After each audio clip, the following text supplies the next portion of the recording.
Ha hee hoo hoo hee ha ha ha. Ha hoo hee hoo ha.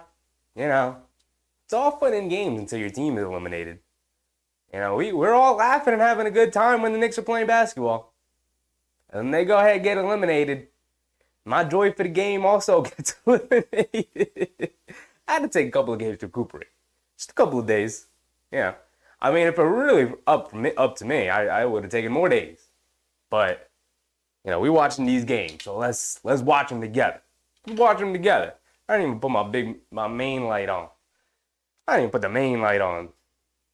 See, it's not even a Knicks game. It's not an event, right? We're not gonna come out and get all crazy, get a little wrestling promo. We're not gonna do none of that, right? Right? Like I wish I could have came out to this and we'd be like, oh yeah, game 2 for the Knicks. We coming out, yeah, we're going all the way, y'all. But instead, we out here covering Boston versus Indiana. You know, it is what it is. Wasn't the Knicks year? They dealt with a bunch of injuries.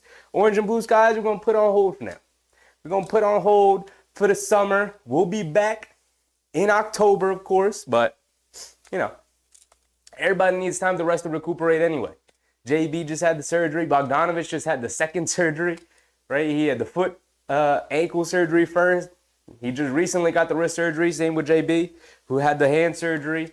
We know Robinson's coming off the foot surgery. We know Randle rehabbing that shoulder surgery. Like we got a lot of rest and recuperation going on this offseason. So we gonna chill. We gonna rest and recuperate along with them. We gonna come back with a vengeance as a fan base come next season. Fully healthy, ready to go, right? With the full roster ready to go. And I know, I've seen the reports of OG Anunoby. You know, how do I phrase this? Not 100% guaranteed to sign with the Knicks, but like between you and me, like he coming back to the Knicks. He just seeing what's out there, really. It'll be fine. It's more, in my opinion, of a negotiating tactic, but we'll be good. We'll be good. So let's just enjoy some basketball, right? I don't really care who wins or loses this game or this series. I've seen people be like, oh, Celtics need to beat these guys down. Just, you know, would be nice, right? You see, I wish bad things for the team that eliminated us. I wish for the Pacers to lose in 4. That's just me, though. Not a big deal, right? I just want good basketball. Just show me some good basketball, Pacers, right? They did that in Game 1. Game 1 was a great game. I got to watch that on my own, chill, lay down, had the TV on. Crims, what's up, Crims? Bernard Johnson, Big Taz, was popping, everybody. Big Rud, I saw him in the chat earlier, was popping. Whew. You know, yeah. That's my goal for the rest of the playoffs, is just to enjoy some good basketball. I thought Dallas and Minnesota made for a great Game 1 as well. We got two fantastic Game 1s. We had 2 fantastic Game 1s. And we're being honest, with no JB after he broke the hand, this conference finals wouldn't have been fun. Wouldn't have been enjoyable. They would have got themselves destroyed. So, you know, better days are ahead. This will be the worst the Knicks will be in a while, in a long time, with Jalen Brunson hitting his prime. You got Josh Hart and DiVincenzo in the same age group. You got OG Anunoby hitting his prime in the same age group. You got Randle in the middle of his prime, right? You got Hardenstein warming up to his. You got Robinson still in the mix. We're gonna be good. We got the Deuce McBride come up. Victor Wembanyama, what's up, Victor? Oda, what's up, Oda? Victor Wembanyama with a very generous super chat. Appreciate you, Vic. Always appreciated. Krim said, is OG coming back? Big question now. I think he is. I'm not even worried about it. I don't even question it. Like I said a little bit earlier, I saw the reporting or the rumors or whatever about him, he gonna sniff around a little bit. He gonna listen to some offers. I know Philly, he has him high on their list, like him and Paul George, and of course they would. I've always told you guys, 29 other teams wanted OG Anunoby. 29 other teams couldn't trade for OG Anunoby. The Knicks pulled the trigger on the trade. They gave up a lot. But that's what you got to give up in order to get really good players. So they did that. And it will not be cheap when they resign him. I've also been trying to warn you guys. Like, it's going to be close to 40. It's going to be close to 40. But I'm not worried. He will be back as a Knick. I'm sure he'll just let teams flirt. He'll just go around flirting before he fully commits to the relationship, But, look, if you're OG Anunoby, you don't try and come back for a Game 7 for a team that you're looking to leave anyway. By all accounts, that was his call to go out and try and play Game 7. And it was Coach Tom Thibodeau's call to eventually sit him down for the remainder of the game after his first 5 minutes. So we'll be all right. We'll be all right. Crims with a very generous super chat as well. Upping Wemby's super chat by 10 cents. Appreciate you, Crims. Appreciate you, of course. Krim said Hartenstein, big question. I mean, all the reports I've seen about Hartenstein is that he's definitely coming back.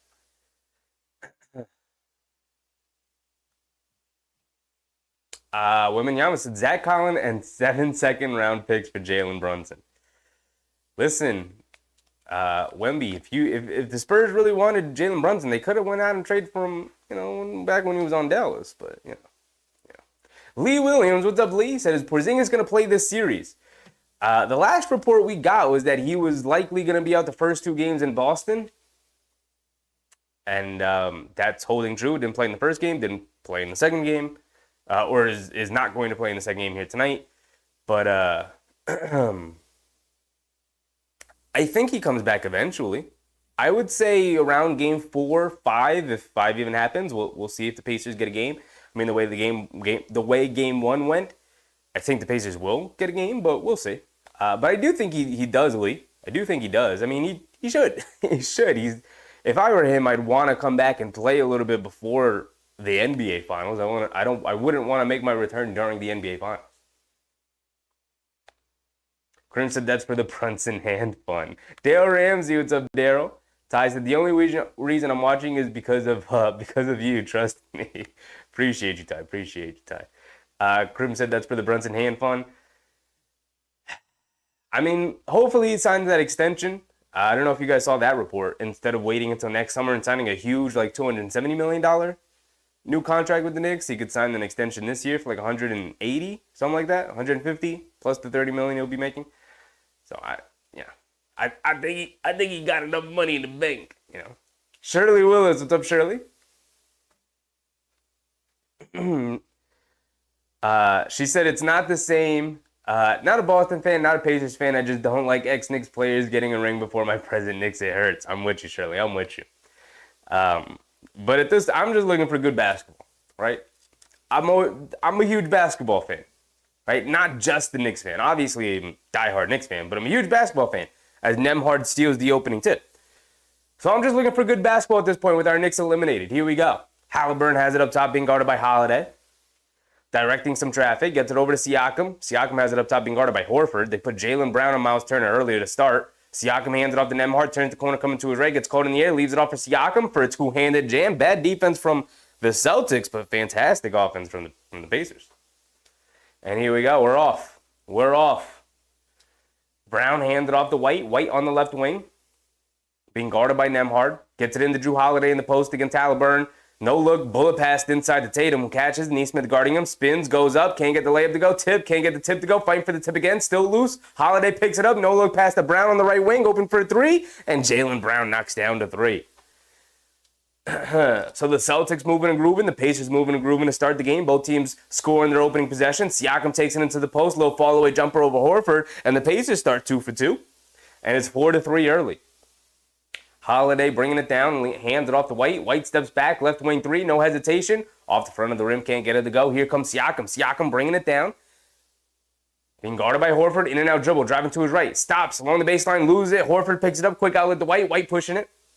Pacers doing a good job getting back on defense, hands it off to Tatum, who pump fakes, driving it down to the basket, stops, pump fakes, kicks it out. Horford wide open as the trailer for the three. Comes up short, Turner with the rebound, kicks it out to Halliburton. Halliburton bringing it down, has it up top. White's going to guard him, quick crossover to his right, driving it down, pulling it back out, kicks it out to Turner. Turner is the trailer now, responding for a three. Off the back rim, can't get it to go. Derek White chases down the long rebound. White has it on the left side of the court. Nembhard switches onto him, gets it over to Jaylen Brown up top, crosses over to his left, loses it, picks it back up. Now crossing over to his left again. Now backing down Nesmith, taking him right down to the middle of the back, right in the front of the basket, just lowering that shoulder right into him, moving him down right in front of the basket. Gets a foul call. He's going to the foul line for two. My goodness. That's a tough move from Brown. That's bad defense from Nesmith. It's different when you're guarding somebody the same size as you, my brother. It's different. Wemby said, I need a PG. I'm trying. Yeah. Listen. Obviously, you're not getting no Jalen Brunson, but you'd have a hard time getting Deuce McBride away from the Knicks as well, my guy.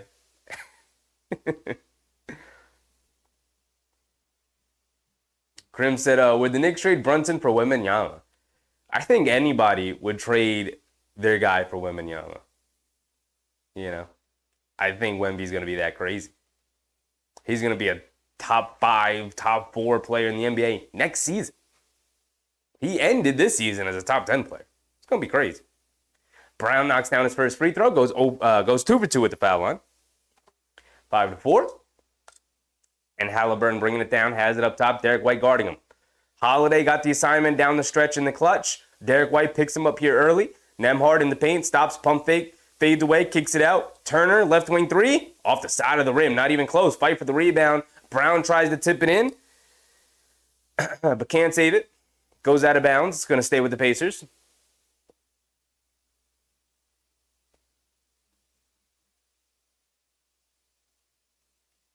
Ty said, I very much dislike anything from Boston.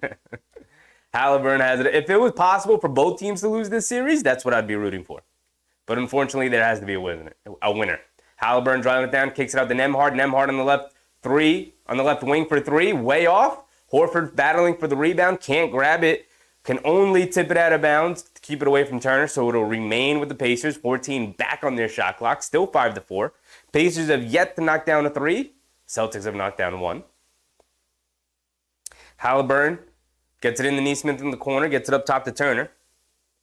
Turner hands it off to Halliburton. Halliburton kicks it over to Nesmith on the left wing. Pump fake, one dribble in, baseline pull-up, 2-point jumper, gets it to go.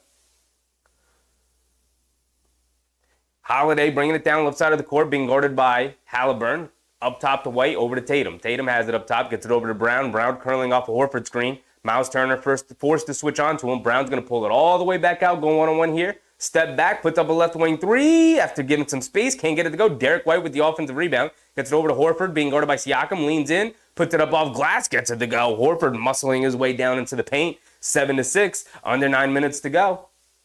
Nesmith trying to push the pace. Has it on the left wing, up top to Siakam. Hands it off to Halliburton, driving it down, back up top to Siakam. Siakam hands it off to Nesmith. Gets to the foul line, pull-up jumper for Nesmith. Knocks it down. Nesmith has been trusting that pull-up jumper.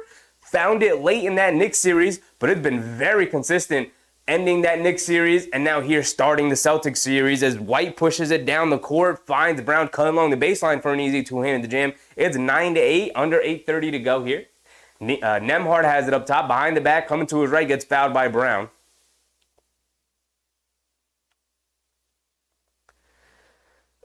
Francis Toyloy was popping.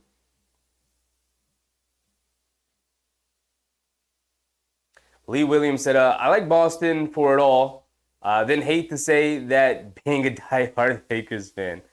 I haven't been high on Boston all season long. There's just something about them that's a little soft.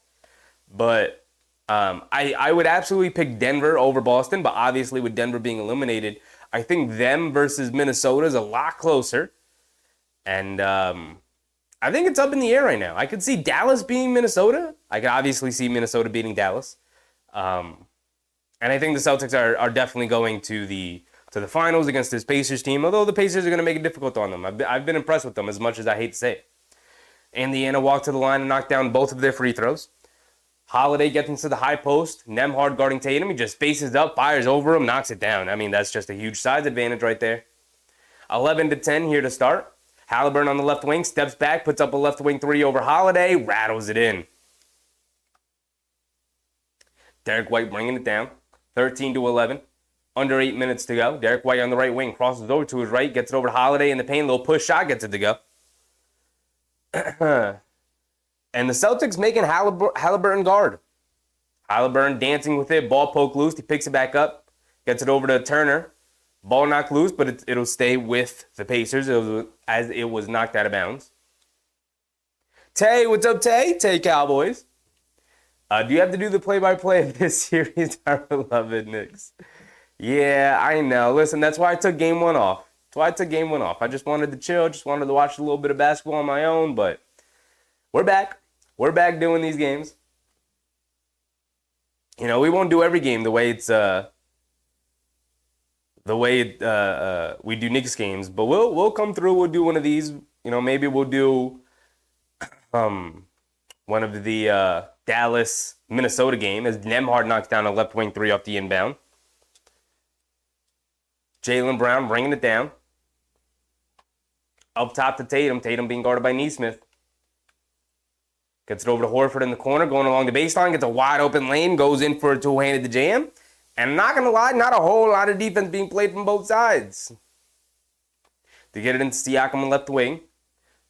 Looking to hand off from Nembhard. Good denial from Pritchard. Over to Nesmith, back to Siakam, driving to his right. And a loose ball foul. No, an off-ball foul. And Turner just shoving Jaylen Brown to the ground. Brown saying there was an elbow being thrown. Got to look at it. I don't think they are. I think it's going to be a regular foul. Let's see the replay here. Let's see if it's egregious.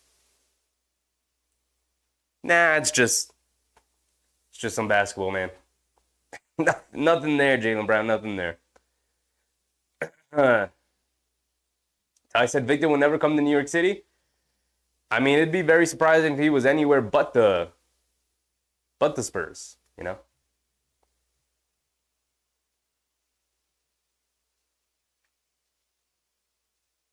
Victor Wembanyama said, Minnesota versus Indiana NBA Finals. I think that would be the NBA's worst nightmare come true. Two very small market teams with not a big fan base, although Anthony Edwards himself has a pretty big fan base, but two very small market teams going to the NBA Finals. Oof. Versus a possible Boston Celtics Finals appearance. That's a big old oof, man. The NBA would not be happy about that. And I don't know if I'd be happy about that. I kind of want to see the Pacers, you know, explode a little bit here, you know.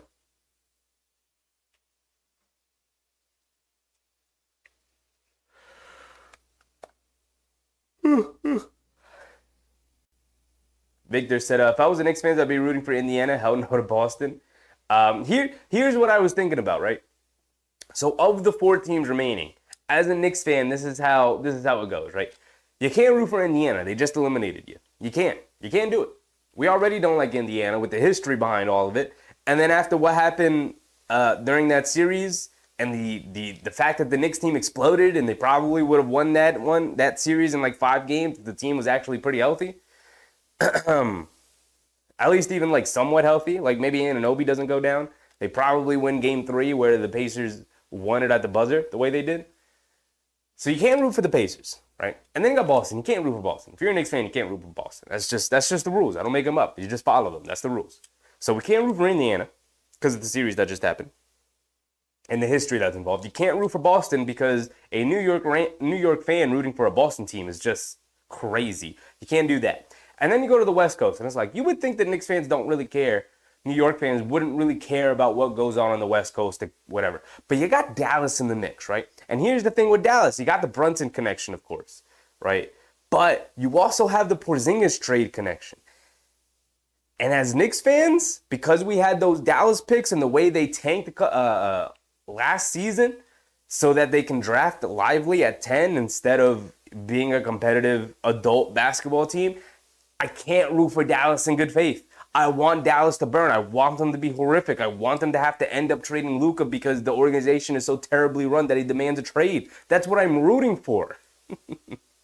You know? So I can, in good faith, root for Dallas, which leaves Minnesota as really the only team. If the best outcome for the Knicks is that Minnesota beats Boston in 4 in the finals and embarrasses them, that's the best outcome. You know? But honestly, even Dallas winning is better than one of these East teams winning. Oh, West team's got to win this year. That's how I feel as a Knicks fan. West team's got to win this year. Jack Franzino, Namar, what's up, Namar? Big Task said, when will the league call traveling of those Halliburton threes? Listen, we just went through with James Harden. It's they're not going to call traveling on it. It's too exciting of a play. It will never happen. Derek White has it up top, gets it over to Tatum. They actually changed the rules for Harden to justify them never having to call a travel on him. Brown faces up, attacking Shepherd. Ball knocked loose. Turner dives on in, throws it out of bounds. Turner would have just been better served just holding on to it. Ball will remain with Boston.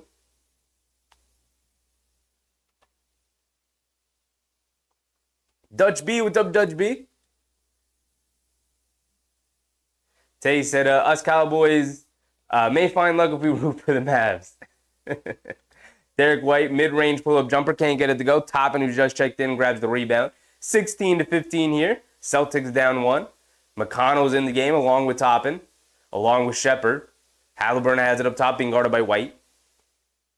Coming to his right off a go screen from McConnell, who catches at the foul line. Little pull-up jumper, gets it to go. McConnell continues to just terrorize teams. It's not just the Knicks. Just continues to terrorize teams. Pritchard, bounce pass to Tatum. Pump fake, sidestep, puts up a straightaway 3. Off the back rim, too long, can't get it to go. Derek White chases down the offensive rebound and saves it. Bringing it down, crawls over to his right, attacking. Throws up a floater, can't get the floater to go. Halliburton with the rebound, he's pushing the other way. It's 18-15. Indiana trying to extend the lead here. Step back, kicks it out to Turner. Turner driving to his right, kicks it in the corner to a wide open McConnell, and they call an offensive foul on Turner. That's 2 fouls on Miles Turner here. It's a big subplot here. With no Porzingis, nobody really matches up with Turner all that well. I mean, you got old man Horford, but there's only so much you can do. They got Luke Cornett in the game right now trying to match up with him.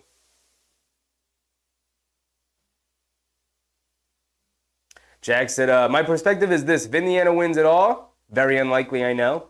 At least we lose to the champs. Also, I've been a Hallie fan since pre-draft. I was a Halliburton fan, and then he played the Knicks in a series, and I saw how much of a cornball he was, and I just can't root for that, you know? Just can't root for that. Derek White has it up top. Coming to his left off a Tatum screen, bounce pass to Tatum. Tatum kicks it in the corner. Brown open for 3, way off. Cornett with the offensive rebound. Bringing it out, gets it out to Pritchard on the left wing. Jab step, driving to his right. He's got a lane, leans in, low fall away jumper, rattles it in over McConnell. Pritchard versus McConnell is so hilarious. It's so hilarious. It's like looking into a mirror. Both of them so supremely annoying. McConnell pull up jumper at the foul line, can't get that one to go. Pritchard chases down the long rebound, but Pritchard has stepped out of bounds when he did grab it. So it'll go back to the Pacers here, and the shot clock resets to 24. Oda said the NBA so proud about winning and losing, and so let's go Knicks next year. I can't wait for next year now at this point, you know. Toppin, pump fakes, driving it down, lays it up with the right hand around an Isaiah Jackson screen. And Shepherd, silly foul, fouls Brown on the inbounds.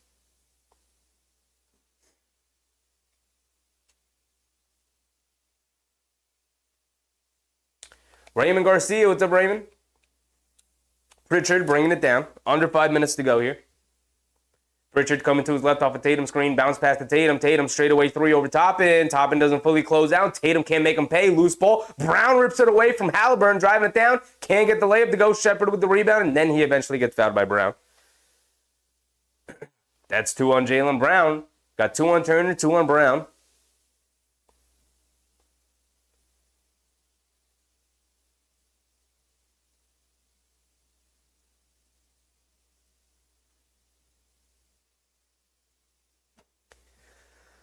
Oof. Tay said, don't know about y'all, but I feel so good about the season we had. What a treat. And next season's going to be even better, man. It's going to be fun. Right out the gate, we should be good right away. No excuses. I don't care how the Knicks how it turns out. You got expectations now. So now I'm expecting y'all to win every game you play, you know? Toppin has it on the left wing, cross court to McConnell. McConnell over to Nesmith, back to McConnell. They leave him absolutely butt naked, wide open for three, and he splashes it. If you give him enough time, I mean, they didn't even look his way. Pritchard bringing it down. The Celtics are in a zone. Pritchard driving to his right into McConnell, pulling it back out, coming to his left. Pritchard, cross court to Cornette. Cornette, backdoor pass to Tatum, driving it down, Euro steps, gets fouled, and they call a charge on Tatum. Calling a lot of charges.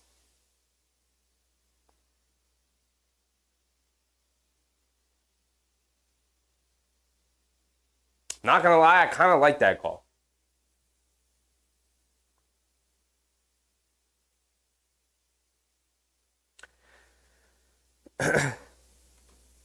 So the Pacers are bringing it down here off the turnover from the Celtics. Nesmith over to McConnell. McConnell along the right baseline. Being guarded by Tatum. Gets it out to Nesmith. Nesmith out of the corner. Catch and shoot three. Can't get it to go. Good rebound from Cornette. Hands it off to Pritchard, who bring it down. Shepard's going to guard him full court. Pritchard coming to his left off the Cornette screen. Steps back. Puts up a left wing three. Knocks it down. Every time you need a big shot, Payne Pritchard answers the call. 3:40 to go here in the first quarter. 23 to 23 point game.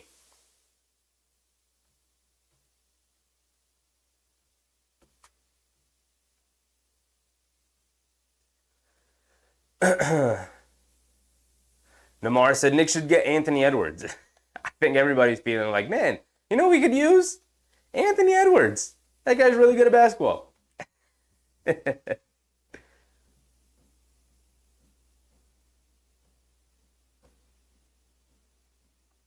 Namar said, do you think Coach Tibbs gets an extension before next year? Yeah, probably. Probably. I've never been so happy and so secure in the Knicks coaching staff, right? When you think about it, they got Tom Thibodeau. Obviously, he has proved himself. He's a great coach. Faults and all, great coach. Helped establish and build the culture that we have right now, and it's great. It's great, and I love it.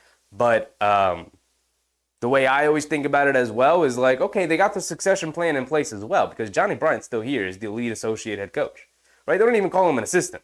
They call him the lead associate head coach, which means he is the right-hand man to Tom Thibodeau. I think they are grooming him to eventually take over for Tom Thibodeau, who, by the way, is starting in mid-60s, approaching late 60s. You know, he's not a young buck. He's not a young man. It's not something he's going to continue to do for years and years and years and years. At least I don't think so. Maybe he'll be pulling a Greg Popovich and he'll be coaching into late, well into his 70s. But I don't think so.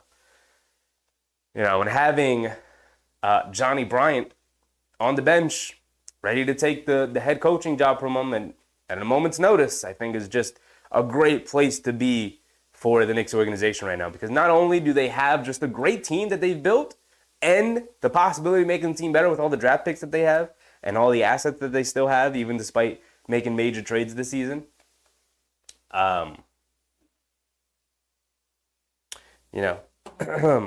They've also got a good staff on the team as well, which is just as difficult as putting together a good team. It's finding the right staff.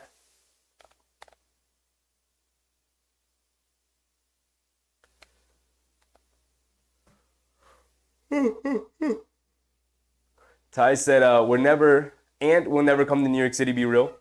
I mean, you could say that about everybody at this point, right? Like he's so young, so early in his career. Like, it's not something that's even, when's the next time he's going to be a free agent? Like 5 years from now? Come on. It's not even worth talking about. It's just jokes, Ty. It's just jokes. We're just goofing and gaffing. 3GP said, we're getting Mikal Bridges. Highly doubt it. I highly doubt it. I've said this for a long time. Like, there's no incentive for the Nets to trade Mikal Bridges to the Knicks. Trade him somewhere, literally anywhere else. 29 other teams want Mikal Bridges. He is like the same archetypical player as OG Anunoby. in a 3-and-D guy with a little bit of juice off the bounce. Literally the same archetype. And the difference between him and Anunoby is he will play 82 games, right? I don't think he's missed a game in his NBA career yet. So, they have offers from 29 other teams. Why would they take the Knicks offer of a bunch of draft picks? Especially considering the rivalry between the Nets and the Knicks and the fact that they haven't made a trade together in 40 years. All right, here we go. We're back into it. Halliburton over to McConnell. Over to Jackson. Jackson cross court to Shepherd on the right wing. Up top to Jackson. Good to now defense from Holiday. Not allowing Halliburton to touch it. Toppin. Throws it to nobody coming off the screen. Turnover. Ball going back to the Celtics here.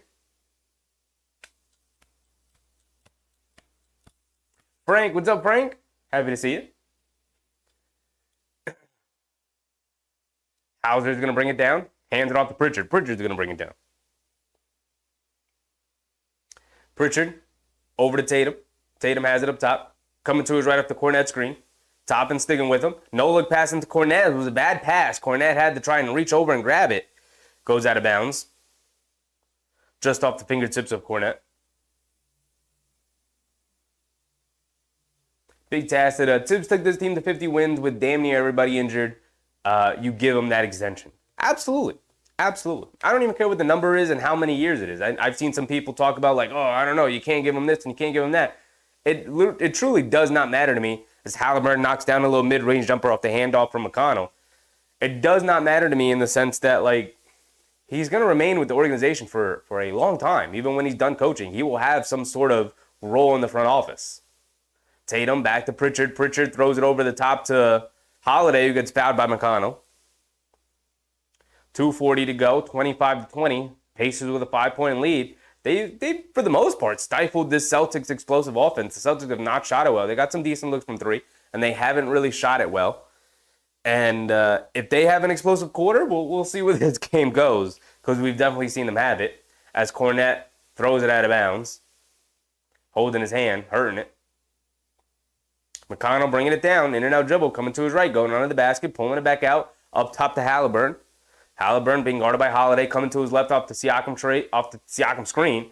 Step back, hands it off to McConnell. McConnell in the corner to Shepherd. They swing it over to Toppin. Pump fakes, driving to his left, behind the back over to Halliburton. Halliburton in and out dribble, driving to his right. Picks his dribble up, shot clock winding down, gets it over to McConnell, driving to his right along the baseline. Little fall away jumper over Cornet. Comes up short, bounces on the rim, almost falls down, but it doesn't. Holiday, quick outlet to Tatum. Tatum going right through Siakam, flips it up at the basket. Can't get it to go, but he will be going to the foul line for 2 free throws.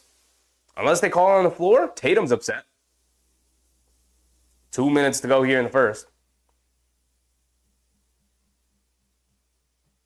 Ty said Paul George would be nice. Malik Monk, I'm good on either one of those guys. I'm not going to lie. Paul George, unless he's coming on a huge discount, is not happening. The Knicks don't have cap space. And Malik Monk does not fit the ethos of this team whatsoever. Great player, but not coming to the Knicks. Tatum gets it over to Holiday. They don't give Tatum free throws. Holiday has it up top, gets it over to Hauser on the right wing. They throw it into Tatum, high post, being guarded by Toppin. Coming to his left, backing down Toppin down the paint. Gets blocked by Toppin. Look at Toppin coming through on the defensive side. Halliburton bringing it down in the corner. Shepherd wide open for three in transition. Can't get it to go down. Horford rips down a rebound. Quick outlet to Holiday. Holiday bringing it down. Left side of the court. Between the legs, crossed over to his right, pulling it back. Pump fake. Gets in the air. Oh, and hit a beautiful bounce pass to Hauser. As Holiday looked like he got caught in the air. But at the last second, left it off for Hauser coming to the basket. That was beautiful. Halliburton over to Siakam. Siakam gets over to Toppin. Toppin coming to his left. Tatum gets right into him. Toppin driving it down. Loses it out of bounds. It's going to remain with the Pacers, though.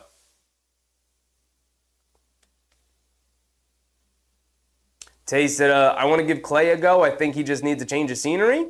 I'm good on Klay Thompson. 2 torn Achilles, torn ACL. Like, those are not injuries you bounce back from and regain form. I'm good on Klay Thompson.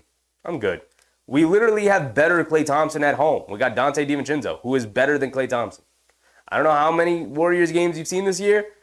Klay Thompson is not Klay Thompson. Like, they moved his ass to the bench. That's how bad he was playing. They were like, we can't have you in these starting lineups throwing these games in the first quarter like this, Klay. And they moved him to the bench. And he started to play better on the bench, but, you know. But Listen, maybe it could work out. I just don't know how happy he'd be coming off the bench playing, 18 minutes a game. It's different when you're on the Warriors and you got Steph Curry and Draymond Green and Steve Kerr alongside you. How it's going to be supremely different when you're away from your friends and family out in New York and a new team, a new organization who does not have that same trust in you. I think it would be better. I think as soon as Klay Thompson changes scenery, his whole identity as a basketball player is going to go out the window. I'm in the complete opposite camp as you, Ted. I think a change of scenery would end his NBA career. Kenny McLeod, what's up, Kenny? I said Tatum is soft. There are times where I'm like, Tatum should have been able to power through that and come up with a basket, and then he just settles for a little fall away jumper. We know this. 3GB said no Klay, please. I'm good on Klay. Big Taz said no, Klay's washed. Dante put up better stats than him this year. I mean, not even better stats. I mean, just watching him play, he was just more active, better defensively, all of that. As McConnell bullies his way past Pritchard down in the lane for an easy layup. My goodness. Pritchard rushing it down the other way, looking to answer. Has it on the right wing. Coming to his left off a Horford screen.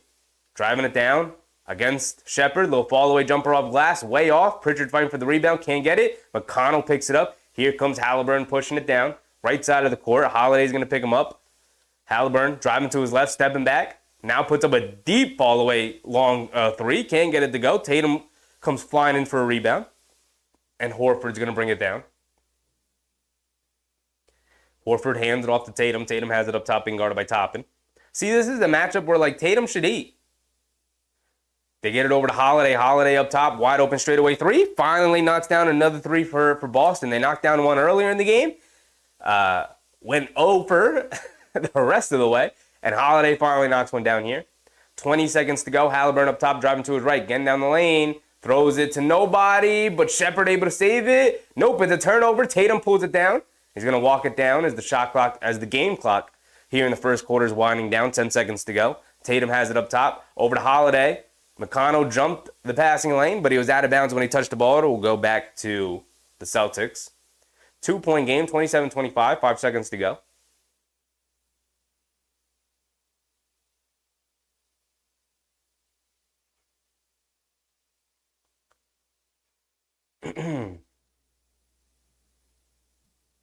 $3GB said no defense out of Klay either. Yeah, he can't guard anybody anymore. I mean, the injuries have just destroyed his lateral movement. He's got no lateral movement anymore. Tatum's going to inbound it. 5.8 to go on the clock. Gets it over to Pritchard up top. Pritchard coming to his right. In and out dribble. Now coming to his right. Shepard's going to ping him up behind the back. Step back. Fall away. Long two. In and out. Halfway down. Can't get it to stay. And that'll be the end of the first quarter. 25. Forgot to credit them with the 2-4 to 27. Boston down 2 at the end of 1. Didn't shoot it well. We'll go over the box score in a second. Dutch B said, we're good. Still like what you're doing. You really got a good vibe of calling games. I dislike both teams. Al Horford, though I wish for a championship, and Conley on Minnesota. Yeah, those are two guys who just, they've hung around the league forever. They've been on good teams pretty much the entirety of their careers. And they've constantly been in the mix, but neither one of them have been able to pull out a ring. Nostalgic Nick, what's up, Nostalgic? What's up, Relic? Happy to see you. Big Taz said, I hate the Pacers more than I hate the Hawks. I don't even think about the Hawks. I'm not going to lie, Big Taz. I mean, I truly do not care what's going on with the Hawks. And I have not cared what's been going on with the Hawks literally since we played them in the playoffs that 1 year, like 3 years ago. Literally don't care. 4 years ago, I think it was. I don't care what's been going on with the Hawks. They're so far out of my mind that I constantly forget the fact that they have the number 1 pick. That's how bad their team has been. Namar said, I want OG Anunoby back next year. Oh, he's definitely coming back. That's not even a question. Not even a question for me.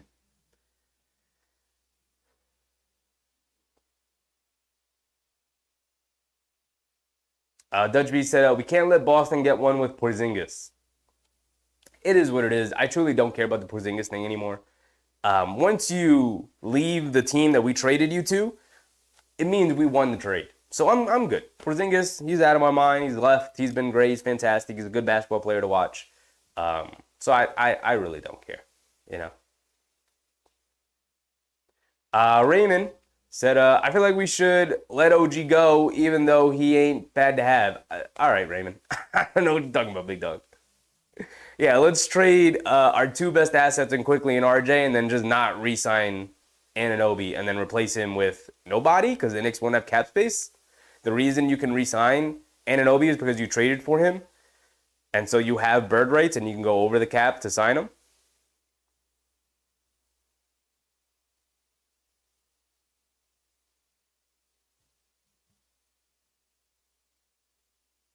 Relic said, just drop it in and spread some love. Appreciate you, Relic. Appreciate you, my guy.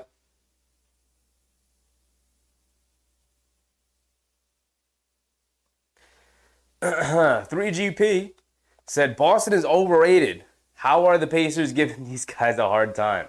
This tells me that if the Knicks were healthy, we're looking at a finals showing this year. Yeah, look, a lot of people have said it. The basketball gods struck us down this year. I mean, injury after injury after injury after injury. I mean, there were just freak injuries with Randle in the shoulder, Brunson breaking the hand, Anunoby pulling the hamstring, Robinson with the ankle surgeries, even Harnstein at the end was holding his hip, even Chinzo was holding his back. You show that this year with all the injuries. All right, here we go. We're starting the second quarter. Noah Linden. What's up, Noah? Holiday has it up top, gets it over to Horford. Horford hands it off to White, coming to his right, throws it over the top to Horford, catches, kicks it out. Brown wide open on the right wing, and Brown comes up short, can't knock down the three. Here comes McConnell, rips down a rebound. He's pushing the pace. In the corner to Shepard, driving along the baseline, gets it out to Siakam. Siakam being guarded by Holiday. Siakam backing him down, spins to his right. He's got space, goes up, can't get the layup to go. Hauser with the rebound. Holiday hit ahead to White. White hit ahead to Horford. Under the basket all by himself, throws it down with two hands.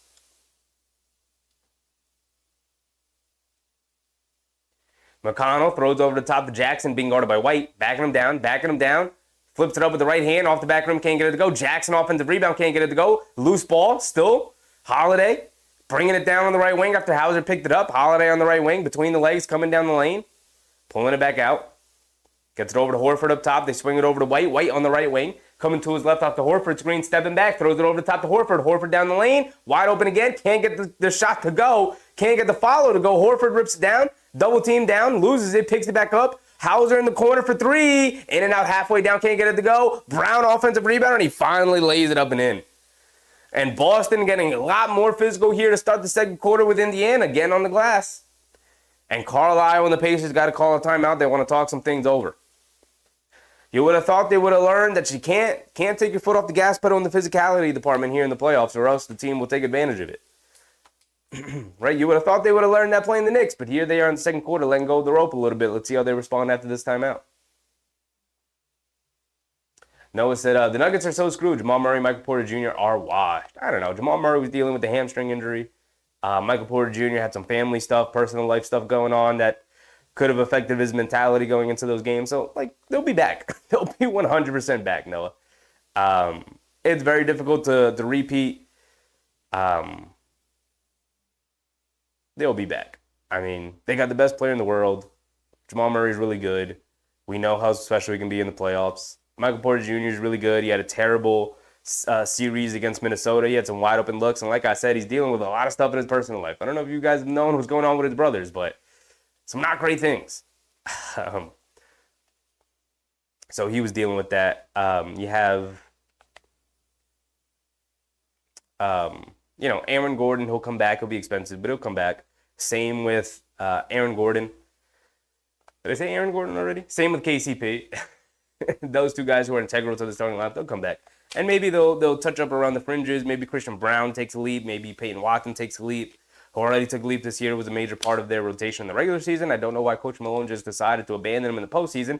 At least throw him out there for a little bit, at least for his energy.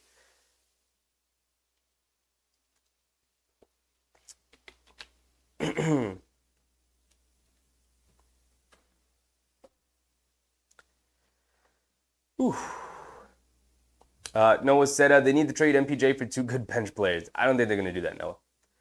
I think they're going to run it back. They're going to be perfectly fine. Like I said, MPJ dealing with a lot of stuff in his personal life. He'll bounce back. He'll be much better next year. He was really good this year. And then, some family stuff went down for him that wasn't great, and he had to deal with all of that. I'm sure he had a lot weighing on his mind. He'll be fine next year. I'm not even an MPJ fan, but, he's a much better player than he showed in that series against Minnesota. Played pretty well against the Lakers, did not play well against Minnesota. And he had some open looks. I watched a lot of those games. He had a lot of open looks. He just did knock him down, which tells me that the mentality, he wasn't all the way there focused. And I can't blame him. Can't blame him when you read about what's going on with his family.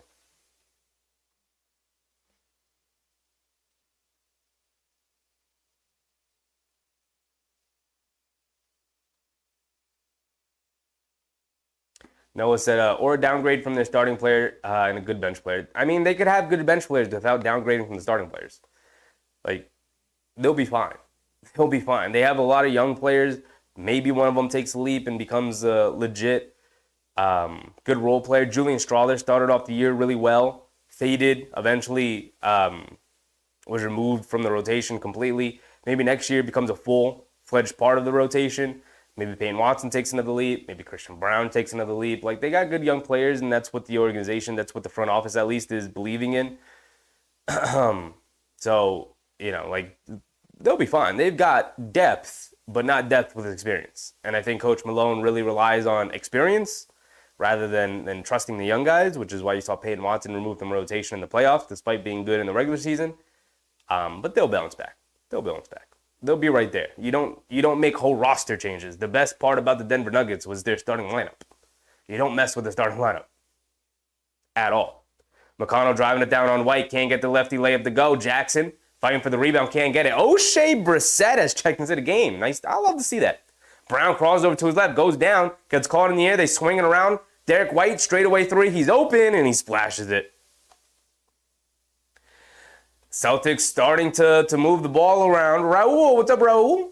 And generate some good open looks. They're now 4 for 12 from three.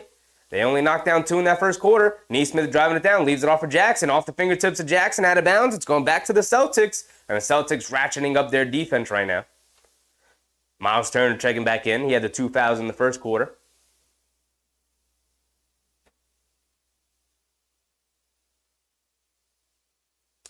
Noah said Jokic will elevate whoever replaces him.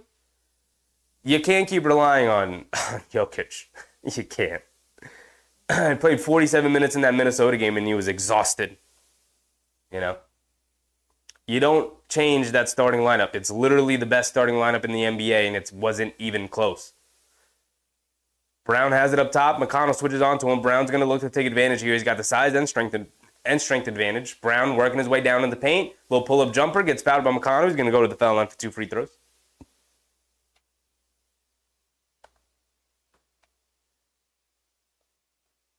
Uh, 3GB said, we need a big who can score. Love iHeart, but he needs more offense. I mean, not really.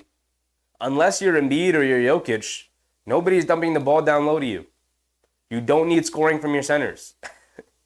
Name me a team that is reliant on scoring from their centers. You don't need more offense from...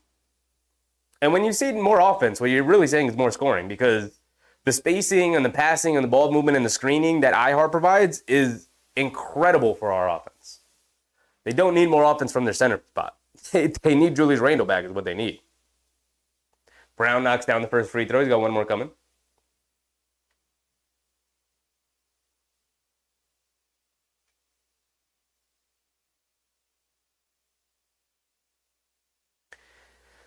A big task said, respectfully, in my opinion, his offense is fine. Our iHeart made a lot of sacrifices in the offensive game to fit with the Knicks playing style. Yeah. I don't know if he made a lot. I mean, he didn't necessarily have an identity before he came to the Knicks. He was working towards one, but he's still a young player. He's still developing. He'll be fine. Turner catches, turns, fires, can't get it to go. Brissett, good defense, forcing him to take that little turnaround jumper. Brown did knock down his 2 free throws, so it's 27-34. Celtics with a 7-point lead. Brown being guarded by Toppin right now. Brown looking to take over with Tatum out of the game. Brown handling it up top. Dribble moves, hesitation moves, rhythm dribble, step back, puts up a long 3 over Toppin. Gets it to go, and it's up to a 10-point lead for the Celtics. 37-27. Nembhard driving it down over to Siakam up top, driving to his left. Kicks to the top and in the corner. Up top to Neesmith. Neesmith coming to his left off the Siakam screen. Between the legs coming to his right. Loses it, but they call a foul on Hauser. 8:50 to go. 3GP said, can't argue with that, but someone averaging more than 8 points will spread the floor. Like I said, 3GP, name me a center that teams are reliant on their scoring, other than Jokic and Embiid. You know, you want Porzingis? You want him back? You're not getting him. You know, name me a replacement for Ihart. Go ahead. Nembhard throws it to nobody's. Brissett picks up the steal. They tried to feed it down to Turner. Pass was off the mark. Brown on the right wing. He's feeling it. Catches and fires. Off the back rim. Can't get it to go. Halliburton with the rebound. He's bringing it down. Halliburton has it up top, being guarded by White. Coming to his right off the Turner. Ghost screen. Gets it out to Nembhard. No hesitation. Left wing three. Can't get it to go. That's who they want shooting. They want Nembhard and Nesmith firing away. Especially Nesmith off the dribble. They've knocked him down for the most part as Holiday throws the lob to Brown, who catches and finishes with a layup. And it's a 12-point lead for the Celtics as, again, they're ratcheting up their defense, and it's leading to easy baskets on offense. Halliburton bringing it down. Hesitation move. Step back inside to Turner. Turner catches. Backing down White. Backing down. Ball knocked loose. Out of bounds. And it's going to Boston. And that's exactly what the Celtics want. They want the Pacers to throw down low to Turner with his back to the basket. That's what they want. You know? They want the ball in Turner's hands. It's much better with him with his back to the basket than him catching and shooting threes. Holiday hits Brown cutting back door and he gets fouled by Toppin. So now Brown going back to the foul line can extend the lead to 14 here.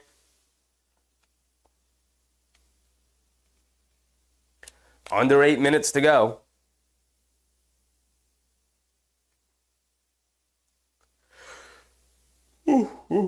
Yak, what's up, Yak?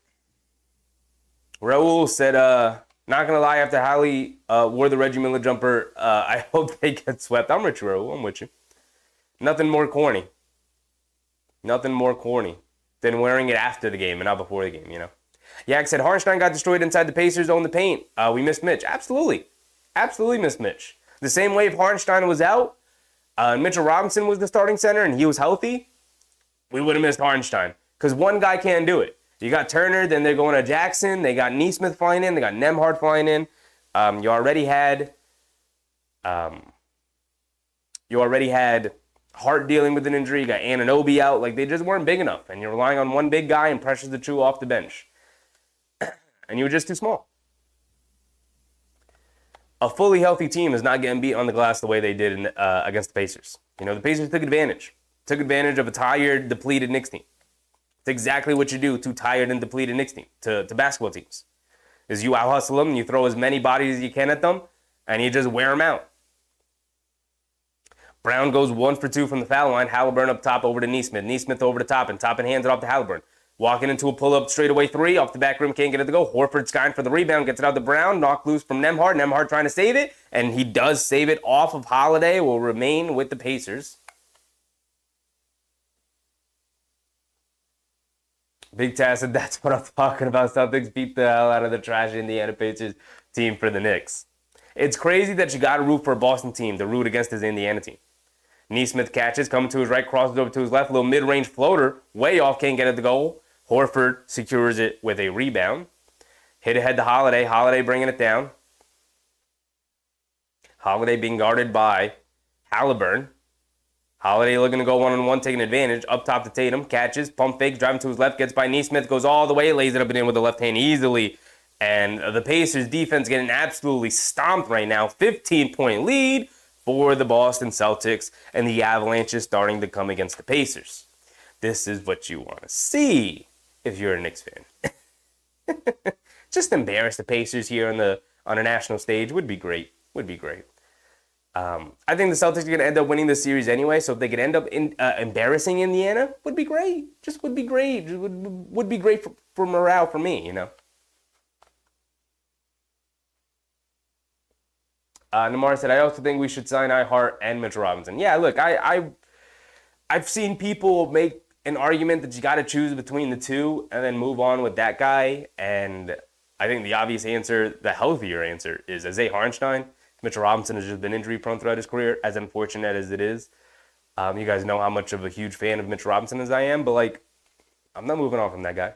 Like, even if we remain, which I think is the correct option with Isaiah Hartenstein in the starting lineup, you are bringing in the best backup center in the NBA in Mitchell Robinson now. Like, without a doubt. Literally the best rebounder, the best offensive rebounder in the league. Maybe not the best rebounder, but the best offensive rebounder in the league, bar none, not even close, in Mitchell Robinson. Can absolutely dominate games with his rebounding, let alone not to mention the defense that he brings. I mean, he's just a phenomenal paint protector, rim protector, just deters guys from even going to the basket. As much as I love Hartenstein, as great as he has become as a rim protector since coming to the Knicks, he's not Mitchell Robinson in that department.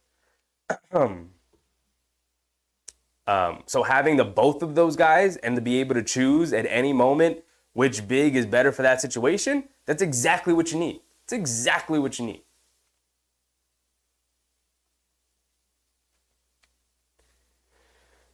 Oof. Cap Top now. What's up, Cap Top now? Captain back on deck after that small setback at MSG. Who you got? I got Boston winning. I hope it's in 4. I think it'll be in maybe 5 or 6. But I hope Boston embarrasses in the end. I'm not going to lie. And then I hope Boston loses in the finals.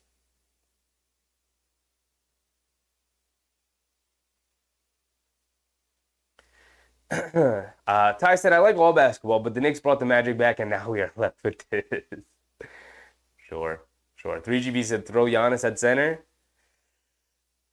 I don't think Giannis wants to play center, man. It's asking a lot for Giannis, physically. He already does so much. Can definitely do it in spots, but, there's a reason why they just refuse to move on from Lopez, despite how old he's getting, despite the fact that he has never been a good rebounder. There's a reason why they don't move on from the guy.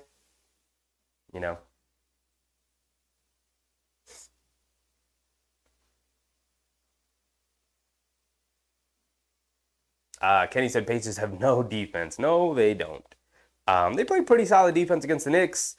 Obviously, a very destroyed Knicks team. Didn't have a ton of options, but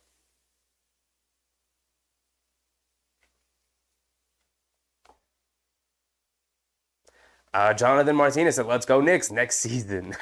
Let's go Celtics for now. Let's go Celtics for now in this series, and then hopefully they lose it in the finals. I'm just rooting for a West team this year, at least. Ty said, only one reason, it's my friend. And by the way, are you breaking up? I don't know what you mean. All right, here we go. We're back into it. Siakam up top, hands it off to Nesmith, coming to his right, pulling it back out, hands it off to Halliburton on the right wing. Halliburton, Horford switches onto him. Halliburton dancing with it between the legs, step back, coming to his left, over to Nesmith up top, driving it down, puts up a lefty floater. Can't get it to go, but a foul on Brown is called. 6:45 to go. Yak said, the Pacers learned how to play defense fast after watching our effort. Their coach laced into them. Absolutely. I mean, their defense absolutely picked up in the series against the Knicks. They just figured out, what it means to play hard. They were like, oh, we just got to do what they do. But they caught fire a little bit. The shooting in Game 7 led to their shooting in Game 1, and here they are tonight. Really rough. They are 0 for their last 8 shots.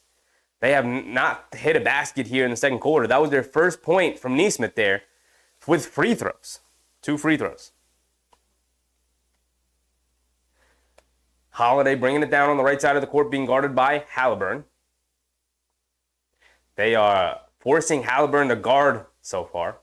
Brown has it on the left wing, coming to his right off Horford's screen, pulling it back out. Turner forced to switch onto him. Brown's going to dance with it. 5 seconds to go on the shot clock. Brown, hesitation move between the legs, coming to his right. Fall away, pull up long 2. Off the front rim, can't get it to go, but off the head of Halliburton out of bounds as he fell to the ground. It'll remain with the Celtics.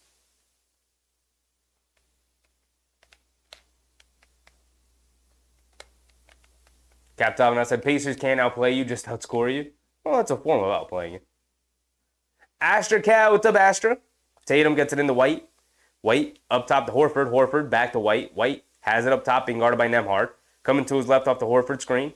Dancing with it. Now 1-on-1, shot clock winding down. Puts up a 3. Can't get it to go, but he was fouled by Nembhard. He's going to go to the foul line for 3 free throws. Terrible foul from Nembhard. My goodness. Astra said, well, look at this. This Pacers team couldn't beat a Knicks team without four starters. I like seeing them get stomped by the Celtics at the moment. Me too, Astra. Me too. I'm with you. So frustrated we weren't healthy. Absolutely. Celtics versus Knicks would have been so nice. It would have. But with no Brunson, it's fine. We keep it moving. Brunson was hurt. After breaking the hand, he wouldn't have been available in this series at all. Just recently had surgery. He's out 5 to 8 weeks. So it would have been a stomping. As much as like I didn't want the Pacers to win that series, like I'm fine. They were so hurt. They weren't beating the Celtics. They wouldn't have had a chance to beat the Celtics, which is unfortunate. But we move on. We move to next year. Right? You keep moving forward, one foot in front of the other. We'll see what next year brings. As Derek White steps to the foul line, knocks down his first two. He's got one more coming. Cap Top now said, for the record, when is the next Knicks game? October, Cap Top now. October. I'll see you in October. Derek White knocks down all three of his free throws, 45 to 29, 16-point lead for the Celtics here. Halliburton coming to his left on the left wing off a screen from Siakam, throws it up top. Nesmith, catch and shoot, straightaway three, knocks it down, and Nesmith has scored the first 5 points of the second quarter here for the Pacers, halfway through the quarter, under 6 minutes to go. And they have 5 points and one made basket, but it brings them back to 13. Holiday has it up top, being guarded by Halliburton, coming to his left off a Tatum screen. Nesmith switches onto him. They get it to Tatum in the high post, being guarded by Halliburton. Tatum just moving him back, gets to his spot, can't knock down the little one-legged fadeaway jumper in the paint. Hit ahead to Nembhard. Nembhard coming to his right, spinning to his left, step back, little fall-away jumper over Hauser, gets it to go, and is down to 11 again. And the Celtics, all the great that they did, starting to go away a little bit. You got to pull yourselves back together, Boston. Come on. Derek White on the right wing, coming to his left, driving it down, kicks it out to Holiday, pump fakes, driving to his right, inside the White, as Siakam came to guard him, and White just gives him an easy block.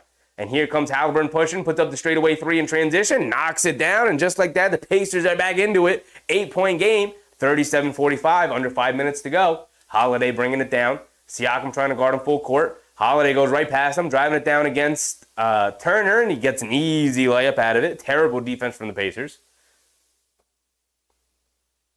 Halliburton up top, Nesmith. They don't guard him. Wide open straightaway three, can't get it to go. Horford with the rebound. 10-point game, Holiday bringing it down. Gets it over to Tatum. Tatum up top, being chased by Nesmith. Has it on the right wing. Tatum dancing with it. Crosses over to his left, driving it down. Kicks it over to Horford. Horford hits Hauser, come back door. Loose ball. Knocked out of bounds. It'll remain with the Celtics. Yak said the Summer League is coming first and it's fun to watch. It is. And I think Rokas Jokubaitis is going to come play for the Knicks in the Summer League. Is the last I've heard.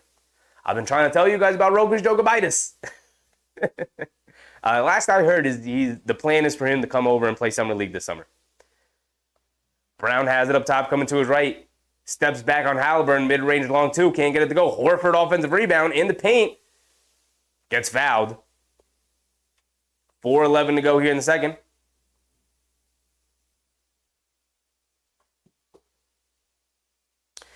Ja, what's up, Ja?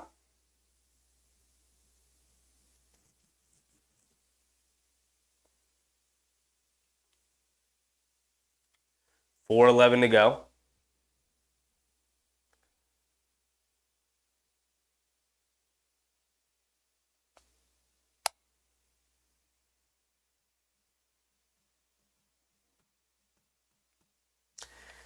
Holiday has it up top. Coming to his left. Pocket pass to Tatum. Tatum just loses it. Halliburton picks it up. He's bringing it down. Over the top to Siakam, driving down the lane. Throws it down with two hands. Tatum is just unserious right now, man. He is just not locked in at all. Holiday has it up top. Hesitates. Now puts up the straightaway three. And he splashes it. 50-39. Under 4 minutes to go. 3:40 to go exactly. Siakam has it up top, coming to his right. Between the legs, pulling it back out. Hands it off to Nembhard, coming to his right off the handoff. Kicks it up top to Nesmith, back to Siakam. Ball knocked loose, but right into the hands of Nembhard. Coming to his right, spins to his left on Derek White. In the paint, pump fake, surrounded. Gets blocked. Brown with the rebound. He's pushing the other way. Brown's going to be picked up by Siakam. Brown's going to attack him, goes all the way down, flips it up with the right hand, gets it to go in the paint. And the Celtics pushing now, defense leading the offense. 13-point lead has been built back up. Largest lead was 15 by the Celtics. It's 13 now. Siakam driving it down, and Horford slips and falls, saves it out to Nembhard somehow. Nembhard picks it back up, has it by the half-court line. 10 to go on their shot clock, being guarded by Derek White. In and out dribble. Tatum switches onto him, driving to his left, goes all the way down, reverse layup with the right hand, gets it to go. Terrible defense from the Celtics, just fell asleep on that one. Again, Tatum being blown by. On the other end, Brown attacking, reverse layup with the right hand. He can't get it to go. Jackson picks up the rebound. Over to Siakam. Siakam in the corner. Nembhard catches, fires from 3 out of the corner. Comes up short. Brown with the rebound, but knocked out of his hands, right into the hands of Siakam for an easy layup. And the lead back down to 9. Every time the Celtics make a little bit of a run, they do some silly, silly nonsense, and the Pacers take advantage, and they come right back in. Right back in the game. Big Task said Rogue's going to play well for our Westchester team. Stop playing, Big Task. Stop playing. I've been trying to tell y'all about Rokas. Y'all are going to be surprised. He ain't coming here to play G League, my brother. He coming here to be a part of the Knicks rotation. He's going to be spectacular. He's going to be amazing. Y'all are going to be slack-jawed if you don't believe in my man Rokas. He is going to instantly get minutes with this team, and he's going to be the backup point guard as the season goes on. Brown coming to his right, crossing over to his left, attacking Halliburton, going all the way down. Double clutch over Jackson, gets it to go. I mean, Jaylen Brown has kept this team afloat.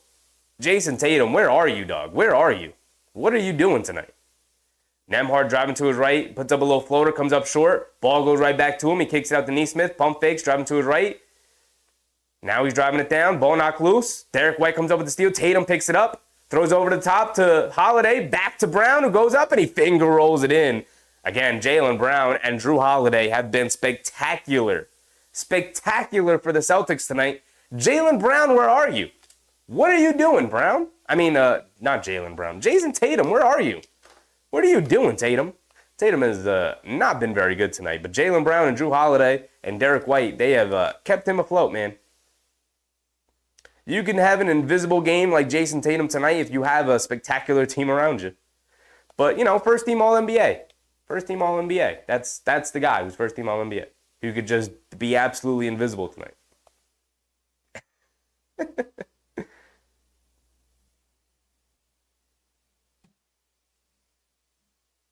Rishi Rich, what's up, Rishi? Cap Top now said, sometimes Tatum just like to watch.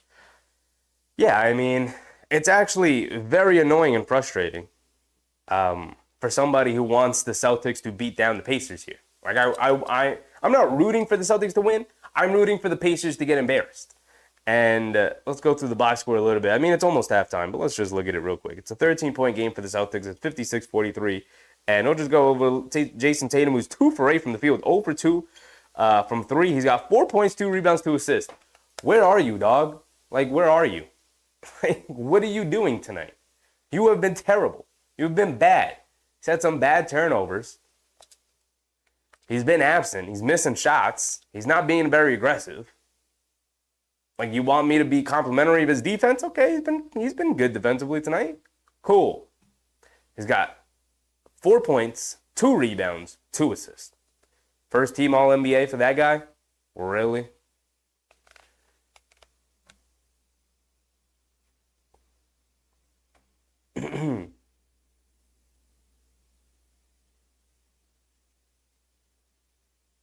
Big Task said it was so difficult to troll the Pacers because that fan base is so trash and no live streams. That's crazy. It's crazy, Big Task. Ashika said, I'm rooting for the same. Yeah, you can't root for Boston to win, but I can root for the Pacers to get embarrassed. That's what I'm rooting for. I let the timer tick all the way down. My bad, y'all. As Siakam gets down into the lane with a lefty layup, gets it to go. Back to 11. Holiday on the right wing being guarded by Nembhard. Up top to Brown. Brown being guarded by Siakam. 1:30 to go. Brown coming to his left over to Derek White. Catches in the corner to Hauser. Hauser for 3. In and out. Can't get it to go. Halliburton with the rebound. He's bringing it down. Halliburton pump fakes. Gets it over to Nembhard. Nembhard on the right wing. Gets it over to Siakam. Siakam being guarded by Brown. Siakam backing him down. Little fall away jumper in the paint. Swishes it. And Siakam doing a lot of the heavy lifting for the Pacers right now. He's up to 13 points, bringing them back to within 9, keeping it close to single digits. White up top to Brown, being guarded by Siakam. They're going to wind down the clock. 50 seconds to go. Brown driving to his left, goes right past Siakam, kicks it out to Hauser. Extra pass, Derek White in the corner for a 3. Wide open, can't get it to go. Halliburton picks up the rebound. He's bringing it down. Under 40 seconds to go. Halliburton on the right wing, being guarded by White. In and out dribble coming to his left. Stepping back, pump fake. Inside to Siakam, stops, fades over Holiday, rattles in another one for Siakam. And Siakam lowers the lead down to 7 with 30 seconds to go. And the Pacers have Halliburton guarding Holiday. They get over to Brown, being guarded by Siakam. Brown's dancing with it. Under 20 to go. Coming to his right up a Holiday screen. Halliburton switches on to him. Brown going all the way to the basket. Can't get the layup to go, but a late foul call on Nesmith. 12 seconds to go. Nesmith is incredulous at the call, and Brown's going to go to the foul line for 2 free throws. Whew.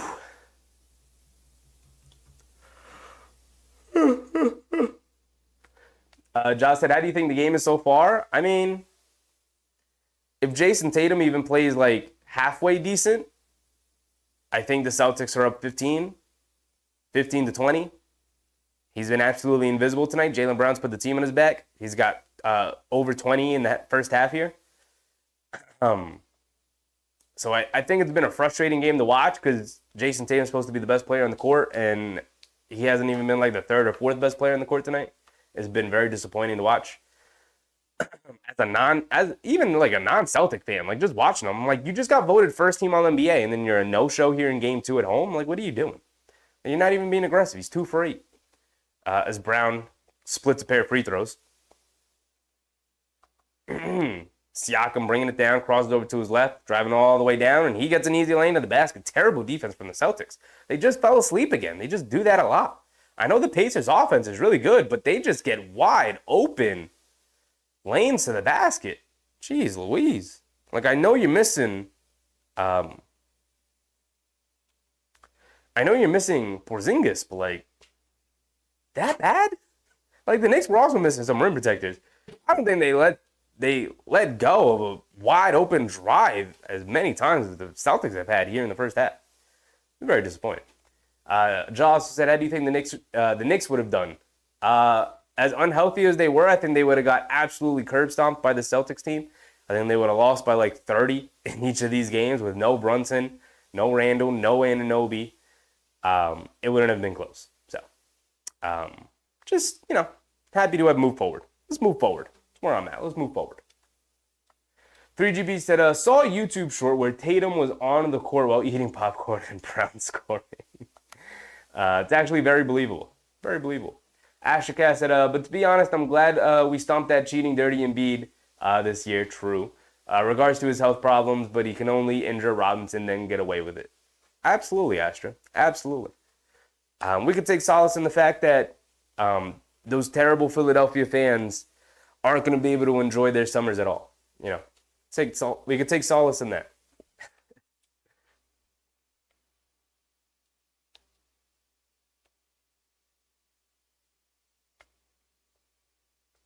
Asher Cat said, if we get Embiid, I will boo him even if he's on our team. I pray to the basketball gods, please never let that happen. I don't think he's going to end up on the Knicks anytime soon.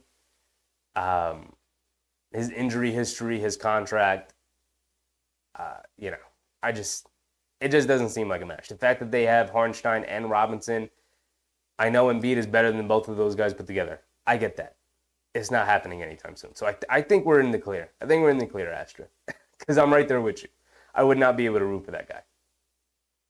Josh said, Sheffy, got to build your fan base here. Sheffy with this series. Yeah. Astra said, yes, Tatum eating popcorn because their problem is their ego. When they win way too much, you forget you're mortal. Yeah, I think there are times when they come into the games and they think that they're just going to walk all over the opponent, and the opponent puts up a fight, and they're like, oh, hold on. We got to try? What happened here? We got to try all of a sudden? So there's that.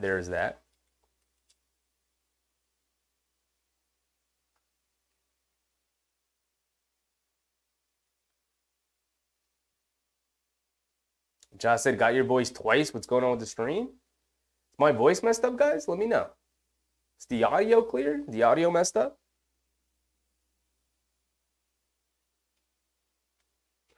Let me do this. Hold on. Let me do this.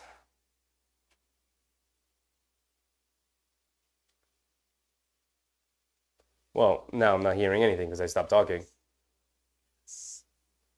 All right, that might just be you because I hear myself perfectly fine. It might be your output, your audio. Something going on with you. Something's going on your end, John. Ash said Knicks did destroy the Celtics late in the regular season. Yeah, I mean, it was late in the regular season. You can't take too much out of it, but I think they do match up with the Celtics pretty decently once they're healthy and they're full of strength. And that was without Randle, so the Knicks weren't healthy and full of strength. But, you know, it's tough. It's tough. I just want to see a healthy team next year. And then we could stop living in hypothetical worlds in fantasy land, right? I just want to get away from that personally because we know what this team is capable of. We saw it in January. And that wasn't even a fully healthy team because it didn't even have Mitchell Robinson yet. And it was before the Bogdanovich and Burks trade. So it wasn't even a fully healthy, realized Knicks team, right? Without the depth, without the Robinson backup, so. We know what this team is capable of. I just want to see it so we could stop talking in generalities and fantasy. Like, I just want to see it. I want to see it, the tangible thing. Fully healthy, ready to go to start the year next year.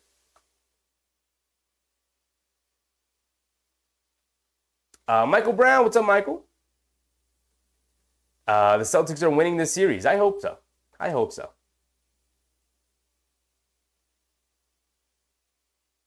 3GV said, oh, it's Ja. It's coming out clear on your end. Okay, thank you, 3GP. Thank you. I mean, I thought so. I opened up the stream on my phone just to hear it back, and it sounds fine to me. Yeah, it sounds fine to me. I hear one voice. I think I got two windows up open freaking out. I mean, yeah, it's a freaky thing for sure. For sure. Astra said, we're all rooting for them in the most ironic of fashions. Yes, we're all, somehow, Knicks fans find themselves rooting for the Celtics to beat down on the Pacers. But it's only a 6-point game at halftime. The Celtics just can't, they've had all these opportunities to put them away, and yet, when the game slip away a little bit because Jason Tatum, just didn't want to show up today. Woke up a little late. I mean, how you get blocked by Toppin down in the paint, Tatum? Like, what are you doing, dog? Just throwing it out of bounds. They're showing the highlights here. You get blocked by Toppin in the paint. He tries to hit Cornette, come back door, passes way off. It's off his fingertips, goes out of bounds. What are you doing, Tatum? Show up here in the second half. Shut a lot of people up. Show up here in the second half and do something with it.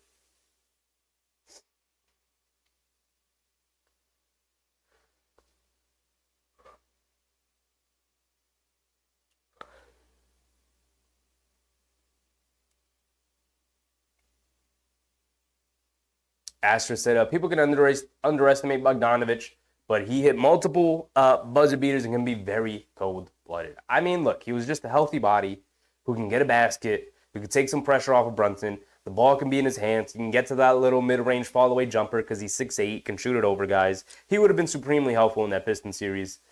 He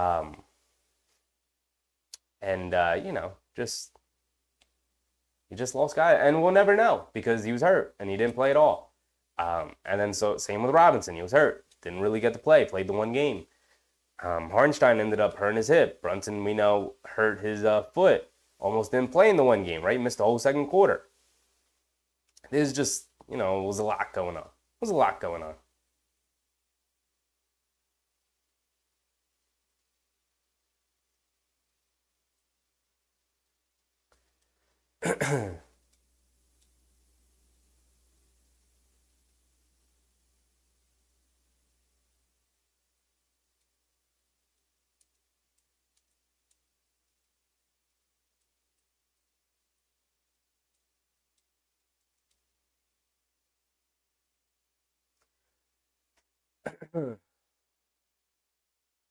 Ox4 Rose, a thought on Tatum.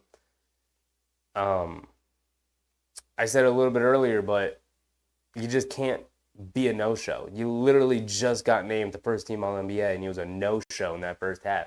He's got 4 points, 2 rebounds, 2 assists. He's been trash. He's been invisible. He's been non-existent. In a game where, like, the pendulum was swinging your way, man. Like, you could have just put this game out of reach. You could have went up 20-plus in that first half. I mean, Jaylen Brown was putting in the work. Holiday was putting in the work. White was coming up clutch with a bunch of plays. And where was Tatum? Where was the leader of your team? I thought he was terrible in that first half. Damn near detrimental to his team in that first half. Like, dude, you're up 6. And the Pacers went half that second quarter without scoring a basket. They scored their first point on 2 free throws from Nesmith with 5:55 to go in the second quarter. Like, where were you, big dog? Like, your team was looking for you, Tatum. Your team was looking for you. You know, he's going to need to come up big here in the second half. He's obviously capable of it, but, like, dude, you can't be invisible. Like, at least play hard. You know, like obviously, like, I'm wearing all this Knicks gear. Obviously, I'm a Knicks fan. So watching Jalen Brunson go out there, and even if he wasn't having a good game, like, he going to go out shooting. He going to shoot the dang ball because obviously the team needed him. No Randle, all the injuries. We know this. But, like, he's going to go down swinging. Tatum is just, like, lollygagging out there, walking around, getting blown by on defense. Like, I don't even, like, usually people are like, oh, but he does all the little things. The defense was good and the rebounding was good. He didn't do none of that in the first half. I thought his defense was poor. I thought Siakam was blown by him. I think he's got to take the Siakam matchup. Like, they got Horford on him, then they put Brown on him. Like, Tatum, why aren't you taking Siakam? Like, who is Tatum guarding out there? Toppin? You know, McConnell? Like, come on, dude. You're supposed to be the leader of the team. You just got named, like I said, to the All-NBA first team, despite not being in the top 5 of MVP voting. And you're out here just kind of like walking around. And thank goodness Jaylen Brown showed up tonight. Thank goodness Drew Holiday and Derek White and Al Horford are playing their butts off because they're having to overcome this Tatum disaster clash right now. It's disappointing. I'm not even a Celtics fan. I'm not a Tatum fan. But it's disappointing to see a guy who's as good as him, who has all the tools that he has, just not show up tonight. Like, what are you doing? Take the commanding 2-0 series lead. He's got to show up here in the second half. He's got 24 minutes of basketball to turn this game around for himself. We'll see if he can do it.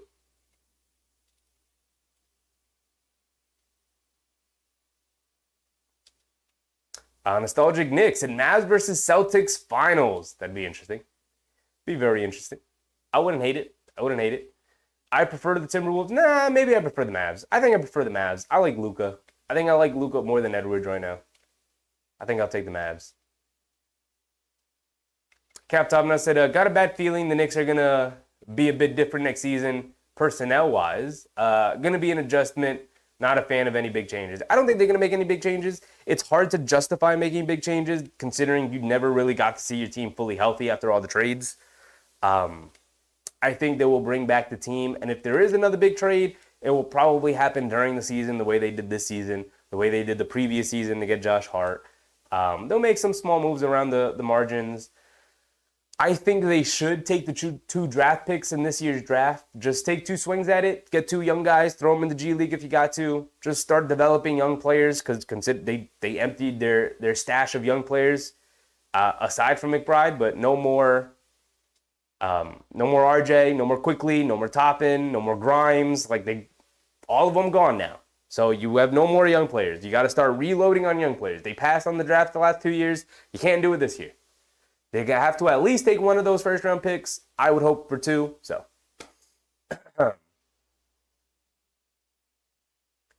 but they got to do that. You know me. I've been beating the drum of Rokas Jogabitis. He's going to come over. He's going to play well. Last I heard is it's very likely he's going to come play in the Summer League. So we'll see him finally come back. Played the Summer League the year he was drafted, but only played like 2 or 3 games and wasn't a lot of playing time. He should be the main star of along with their first-round draft pick, or maybe 2 first-round draft picks. He should be the main star of their Summer League team. I think he's going to come play a huge role for them starting next year. I would expect him to be the backup point guard day one. I have a ton of trust and faith in Rokas Jokubaitis. Played professional ball overseas. Like they will have a bit of a renewed bench, but they'll be good. They'll be good. I think their starting lineup is going to pretty much stay the same between Brunson, DiVincenzo, Anunoby, Randle, and Hartenstein.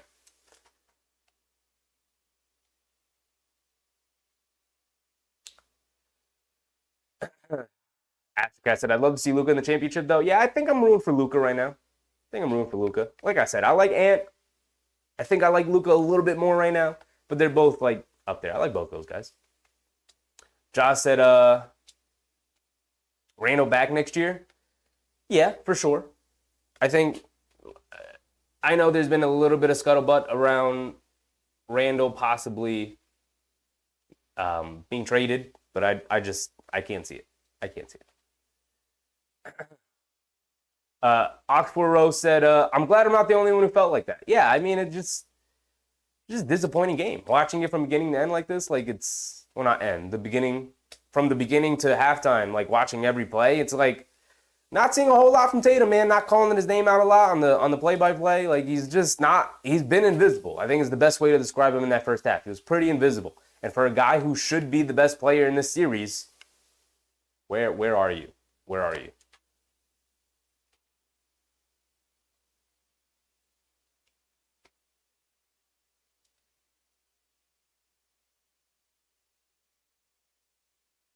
3GB said, all NBA first team should have been Brunson.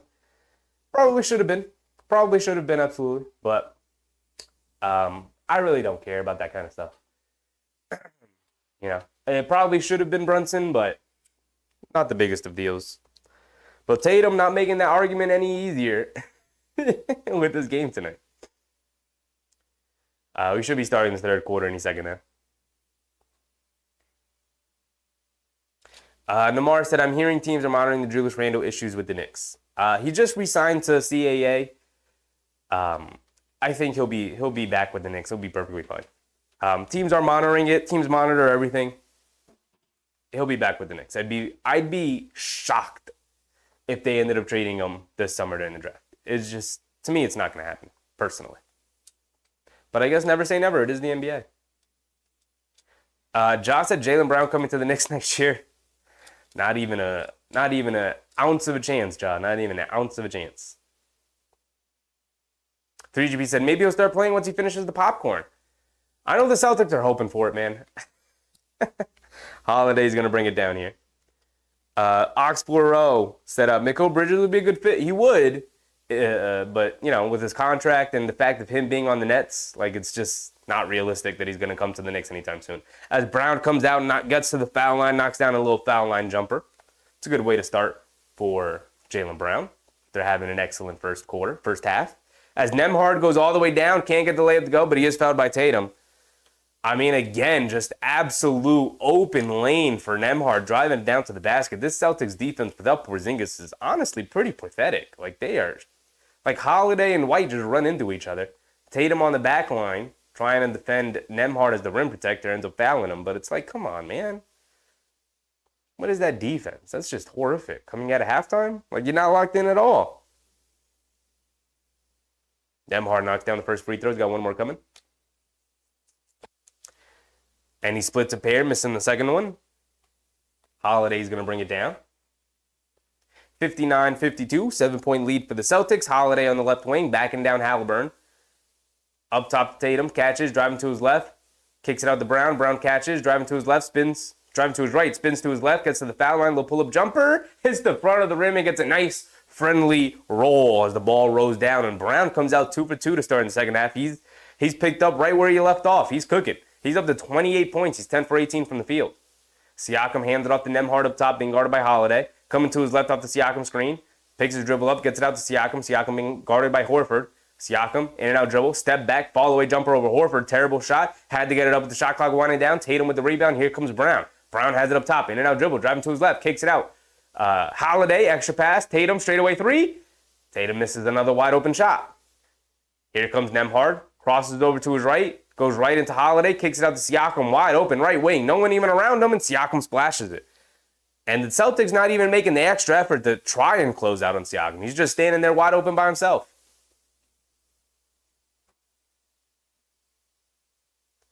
White has it up top, gets it over to Brown. Brown, spinning, coming to his right off a White screen. Up top to White, catches, straightaway three. He's got an open look, and he splashes it, answers right back to Siakam three. Back to a 9-point game. 10 minutes to go. Only 2 minutes into this third quarter. Nembhard bringing it down. Gets it over to Siakam. Siakam hands it off to Haliburton, coming to his left. Gets it over to Nesmith on the right wing. Back to Siakam in the high post. Kicks it out to Haliburton, who pump fakes, gets to the mid-range, little pull-up jumper, splashes it. And Holiday will be bringing it down.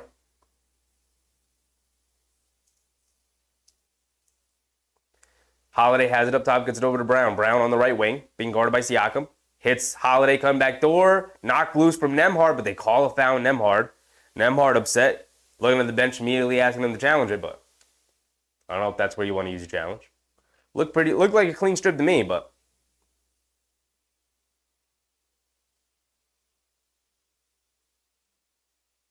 Big Taz said, why do I feel happy that the Cavs coach got fired today? I don't know. I have no feelings about it, personally. Siakam fouls Brown as he's driving down to the basket. 9:30 to go here in the third. 7-point game. 64-57.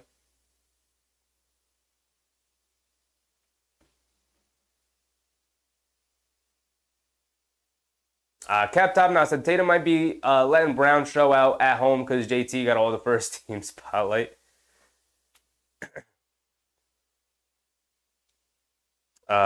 As Holiday knocks down a little layup off the inbounds from Holiday. Beautiful pass. Nembhard driving it down, gets it over to Siakam. Siakam driving it in on Horford. Spins to his left in the paint. Little fall away over Horford. Good in contest. Didn't matter. Siakam knocked it down anyway. 59-66.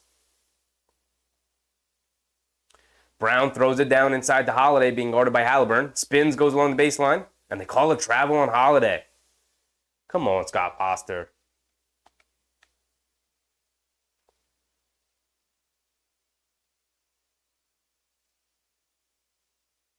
Why is Tatum not guarding Siakam? Not gonna lie. Tatum, where are you, dog? Step up here. Step up. Nembhard driving to his right, behind the back, step back on Tatum, foul line jumper, and they're like picking on Tatum right now. Tatum has been bad defensively today. Brown has it up top, being guarded by Siakam. Over to Horford, gets it over to Holiday on the right wing, coming to his left, gets open for a three, puts it up, comes up short, can't get it to go. Nesmith with the rebound, quick outlet to Haliburton. Hit ahead to Siakam, catches. He has Brown sealed. He's got to pull it back out. Good help defense. Now Siakam backing him down, stops, turns, pump fake, fades over him now. Gets another one to go. And Siakam is cooking here against the Celtics, and it's a 3-point game. 66-63. Derek White has it along the left wing. Driving it down off the screen, gets to the basket. Finger roll layup over Nembhard, gets it to go. 68-63, 8 minutes to go. Nesmith hands it off to Siakam, up top to Turner. They swing it over to Haliburton. Haliburton coming to his right, being guarded by Brown. Crosses over to his left, driving it down, stepping back. Up top, Siakam by himself, straightaway three. Siakam knocks down another one. Oh my goodness. My goodness. Siakam has 10 points already here in the third quarter. He is cooking up the Celtics defense right now. Anthony Serrano, what's up, Serrano? Holiday, bringing it down, gets it out to White, pump fakes, driving it all the way down, and he goes down with two-handed dunk over Siakam. My goodness. Exploded to the basket. 70-66, Haliburton bringing it down over to Siakam, gets it over to Nembhard, coming to his right, he's got space, driving it down, leans into Holiday, gets it into Turner. Turner was fouled on the floor by Derek White. Initially fouled him because Turner had him absolutely sealed under the basket.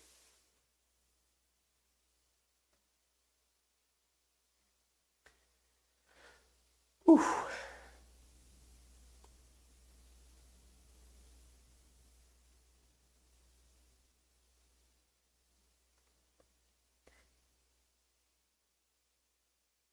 Siakam driving to his left off the wing. A little fall away over Horford. Can't get that one to go. But Turner keeps it alive. They swing it over to Halliburton. Straightaway three for Halliburton. Comes up short. Siakam offensive rebound. Lays it up. Can't get the layup to go. And then out of bounds. No, foul on the floor by the Celtics. So it'll be Pacers ball. And it's another foul on Tatum.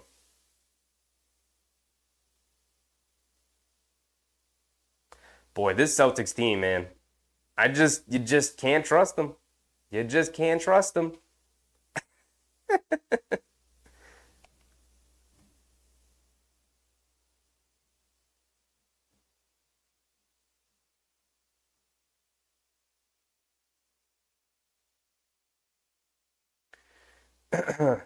Anthony Serrano said, "Go Boston." Yeah. Astra said, in the beginning of 2022, when the Knicks had their winning streak, Cavs did too. And I remember thinking to myself, whoa, they're playing better than the Celtics right now. Donovan Mitchell's playing like Kobe. That's a bit of a stretch, Astra. He wasn't playing like Kobe. Astra said, the Celtics destroyed them. It was the beginning of 2023. Right. It was this January. Astra said, this happens with Lillard. You see him play, thinking nobody's beating that guy. He's crazy. Then he'll have a crazy low percentage playoff games. They're just streaky players. It's just streaky shooting. Streaky players. It's become a lot more relevant now that superstar players are very reliant on three-point shooting at this point. You see a lot more streakiness out of certain guys who are reliant on their ability to hit threes. Like even Curry, who has obviously popularized shooting a ton of threes. I wouldn't say he's reliant on his three-point shooting to have good games. He most of the time does have good three-point shooting games, but he attacks the paint. He's a good ball mover, good team defender, leader. He just always has an impact on the game. Versus Lillard, who huge part of his game is three-point shooting. Huge part of his game. He takes a lot of bad shots, makes a lot of bad shots. He's a good bad shot shooter. But as you get older and that explosiveness leaves you, and you start settling for a lot more threes versus the blow-bys that you were getting early in your career because you had that quick first step, and now suddenly that's leaving you a little bit. Players are keeping up with you, and you're settling for those deeper and deeper threes. Nights where they go in, you look awesome, you look unstoppable. And the nights where they're not, you look trash. You look bad. You look like a bad basketball player. So, it's just kind of the nature of modern NBA basketball where, players are more reliant on three-point shooting, and sometimes three-point shooting can leave you. And when it does, the truly great players in the league have other aspects of their game, of their offensive game that they can fall back on. Even full parts of the game where they become more playmakers or they focus more on defense or whatever. You can have bad shooting, like Tom Thibodeau, one of Tom Thibodeau's favorite sayings. You can have bad shooting games and still play a good basketball game and still be effective and still have an impact on the game, despite shooting poorly. And, players who are solely reliant on their offense, if they have a poor shooting game, like Lillard, who is solely reliant on his offense to be effective, when he has a poor shooting game, he's just not really effective in the game. As a matter of fact, he's down to a detriment. That's the thing about Tatum that people like to harp on. It's shooting percentages aren't probably where you want them to be, but at the same time, he does so many other things. Not tonight. I think the defense has been bad. I think the rebounding's been bad. And then the shooting and the scoring has been bad from Tatum. He's got 4 points. He's 2 for 9 from the field. He's got 3 turnovers. He almost has as many turnovers as points tonight. Here we go. We're back in. Under 7 minutes to go. They get it out to Tatum. Tatum driving it down, goes up with 2 hands, and he finally gets an easy one at the basket. Maybe that can get him going a little bit.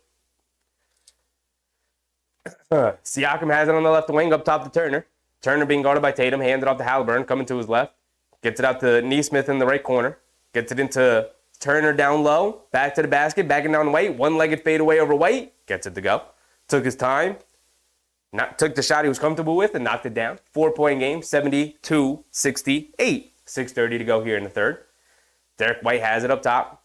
Gets it out to Tatum. Tatum spins, coming to his right, pulling it back, being guarded by Nesmith. Now coming to his left off of Derek White's screen. Pocket pass to Derek White. Wide open right wing three for Derek White. Can't get it to go. Fight for the rebound. Nesmith comes flying in, saves it. Over to Halliburton. Halliburton pushing the pace on the right wing. Tatum forced to pick him up. Tatum on him. Cross court to Nesmith. Pump fake. Gets it over to Nembhard. Nembhard coming to his right. Driving it down on Horford. Gets caught in the air. Kicks it out to Turner. Cross court pass to Nesmith, who pump fakes. Driving it to his right. Gets down in the lane. Scoop layup with the left hand. Can't get the layup to go. Horford with the rebound. Here comes Derek White. Derek White hit ahead to Brown. Brown on the left wing being guarded by Turner. Brown blows right by him. Up top. White. Wide open three. Derek White answers, knocking down the three there. Back to an 8-point game. 68-75.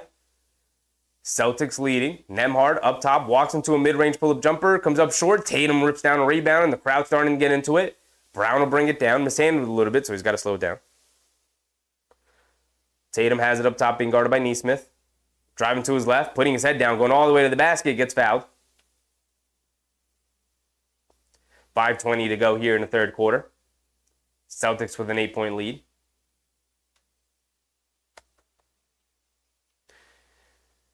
Whew. Cap Top now said, a streaky player is the coach's nightmare. Absolutely. Absolutely.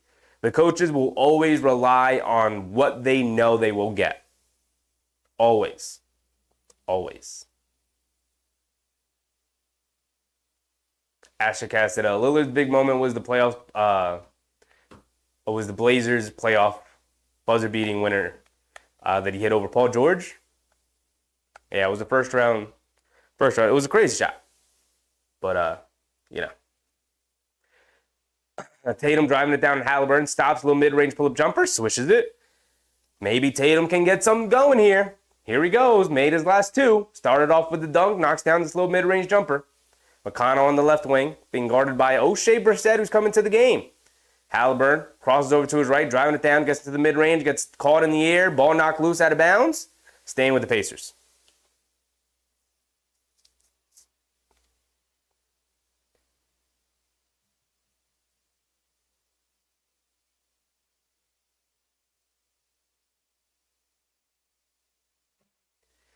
Halliburton's going to inbound it under his basket. Up top to Turner. Gets open for three. Pritchard closes out, but he's just too small. Turner doesn't even see him as he knocks down the three. Tatum bringing it down, being guarded by Toppin. Tatum has it up top. Coming to his right, blows right past Toppin. Kicks it at the Brown in the corner, wide open for three, and Brown rattles in the three. Answers Miles Turner's three right back. McConnell has it up top, being guarded by Brissett. Gets it over to Shepherd. Back to McConnell, coming to his right, out to Halliburton. Coming to his right, puts up the three, comes up short, fight for the rebound. Shepherd keeps it alive, kicks it out the top, and Toppin left wing three over Brown. Too long, can't get it to go. McConnell comes flying in for the rebound. Gets it in the corner to Shepherd, up top to Halliburton. Inside to Turner. Turner being guarded by Tatum. Turner driving it down on Tatum. One-legged fade away in the paint. Comes up short, fight for the rebound. Toppin keeping it alive, gets it out to Shepherd. Even though those four Celtics in the paint, Toppin kept it alive, and Shepherd can't knock down the three. Tatum finally rips down a defensive rebound there. And here comes Brown. Brown attacking Halliburton. Nobody's in the paint to defend the basket. Leaves it off for Brissett for a two-handed jam as Turner came over late. And Brown saw him coming all the way. And the lead has ballooned back up to 11. And the Celtics have momentum again.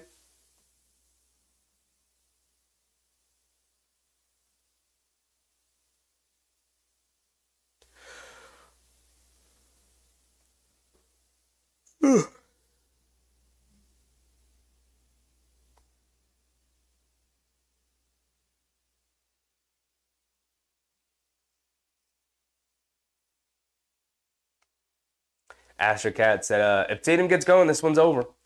I mean, it's the one missing piece the Celtics needed. Their best player has been a ghost tonight. But he's starting to heat up a little bit. I think the defense is picking up. I think his rebounding needs to pick up. He's got 8, 5, and 5. So the stats are starting to pile up for him a little bit here, but he's got to pick up the scoring. He's only, 3 for 11? 4 for 11. 0 for 3 from 3. I mean, Jaylen Brown has put this team on his back. He's got 31 points. He's 11 for 19 from the field. So Tatum's starting to finally find a groove here tonight. But the Celtics need a little bit more. Just a little bit more. 3GP, good night, buddy. Thanks for coming out. Thanks for hanging out with me. Thanks for hanging out with us. Astra said, gonna sleep once the Celtics go up 20. It's a good rule. It's a good rule. Hopefully the Celtics can end this one early in the fourth quarter and we can all go to bed early.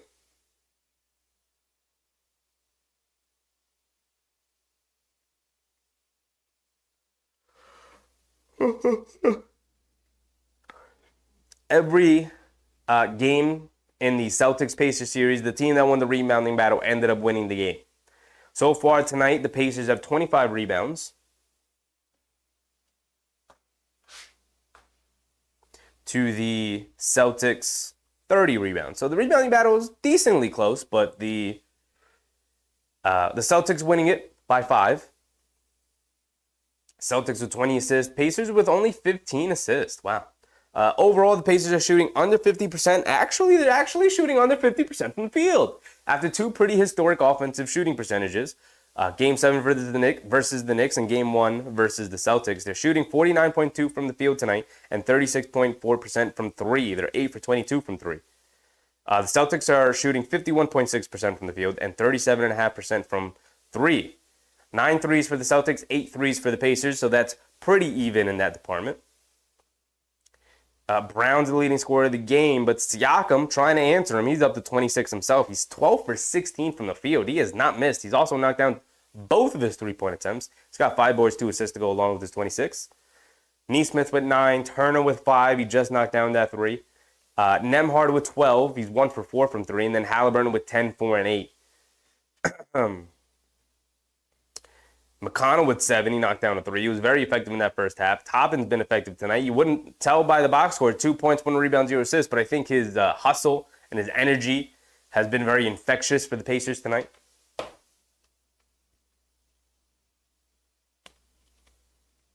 Other than that, it's been pretty even.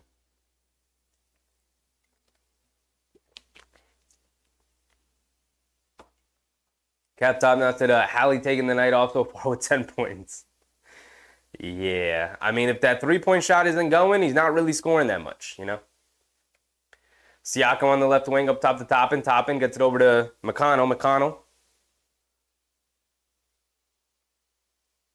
Over to Siakam. Siakam has it up top being guarded by Tatum. Finally, Tatum's guarding him. That's what I've been calling for.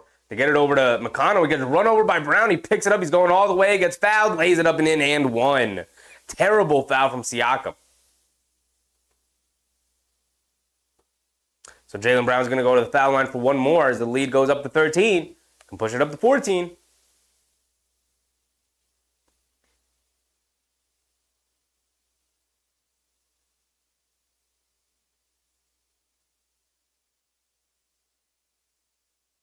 And that's a terrible foul from Siakam in transition there. Swipes at the ball. Barely hits Brown. It's a soft foul. It's an easy layup opportunity for him.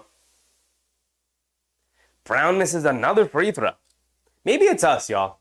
Maybe teams can't hit free throws when we're watching. I don't know what it is. The Celtics not knocking down free throws tonight, and we know the Knicks struggles with knocking down free throws. As McConnell gets to his mid-range jumper and knocks it down, because of course, when the Pacers need a basket, what do they go to? They go to Halliburton? No. They go to the Siakam? No. They go to a McConnell mid-range jumper.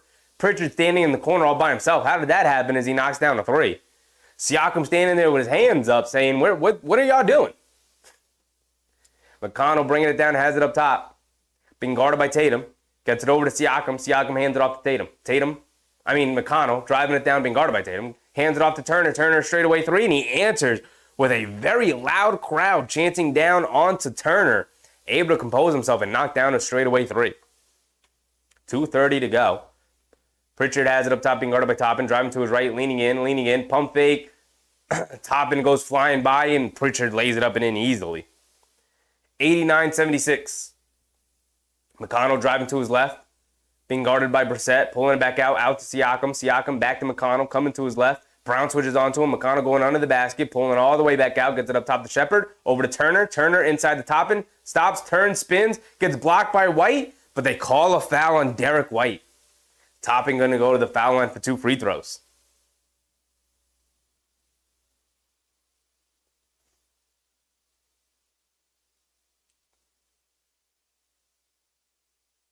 Big Task. I noticed their free throw struggles too. Maybe it's us, Big Task. Maybe it's us. Maybe it's when I'm doing the games. Maybe it's when we're hanging out together. It's got to be something going on with us. Teams just can't hit free throws when we're doing games. Asher said, I feel strange rooting for Boston. You don't got to root for Boston. You just got to root against Indiana. That's how I'm rationalizing it in my mind, Astra. I'm not rooting for Boston. I'm rooting against Indiana.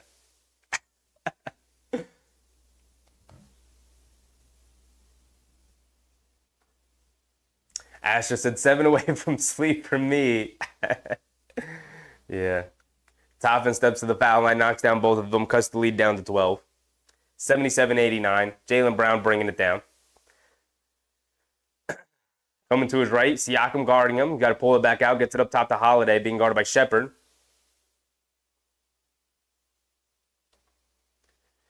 Over to Tatum. Tatum up top being guarded by Shepherd, who switched onto him. Tatum, jab step, coming to his right, stop, half spin, fall away at the foul line, splashes it. Whoops, wrong team. 77-91, 14-point game. Siakam hits McConnell going along the baseline, pulling it back out.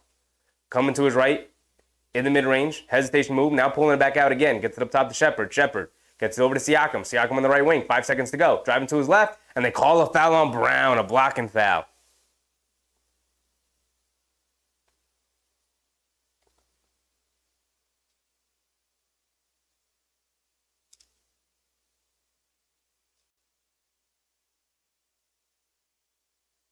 Big Task said could be. Could be. I mean, it's got to be something. It's got to be something.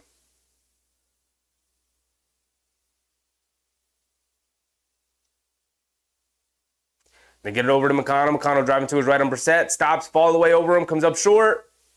And then they call a foul on Brissett on the fall away from McConnell. McConnell's going to go to the foul line for 2. Scott Foster, man, taking control of the game right now.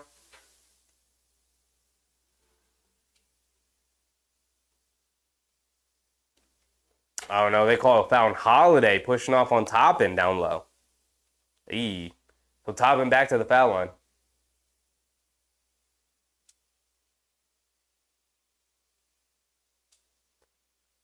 Toppin knocks down one more. He's got another one coming. Knocked down the previous 2.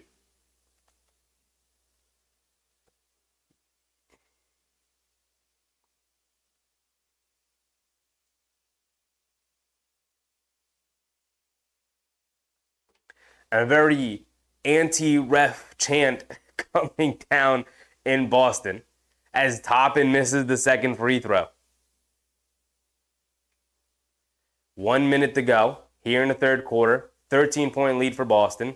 91-78. Tatum has it up top being guarded by Shepherd. Tatum putting the dribble moves on. He's feeling it now. Stops, backing him down in the paint. A little fall away again at the foul line. Knocks it down again. A couple of perfect fall away jumpers at the foul line for Tatum here. He's getting the groove going. McConnell coming to his right at the foul line, throws it over the top. Brown knocks it away. No, Brissett knocks it away. Pritchard picks it up. He's bringing it down.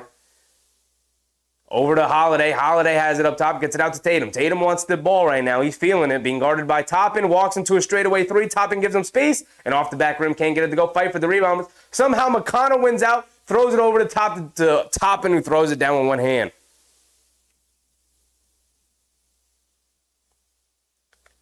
13-point game again. Brown bringing it down.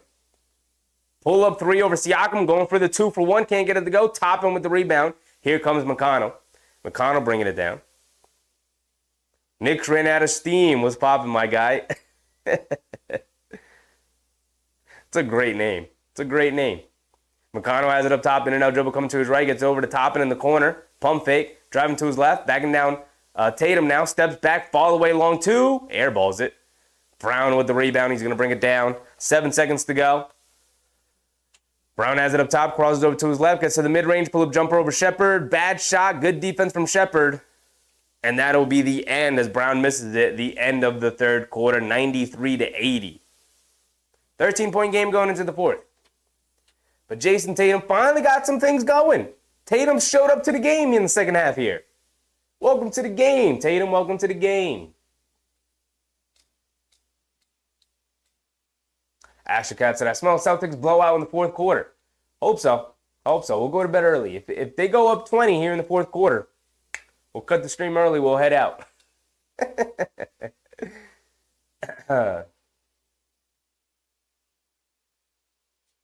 Nick's ran out of steam. Said, my brother's at this game.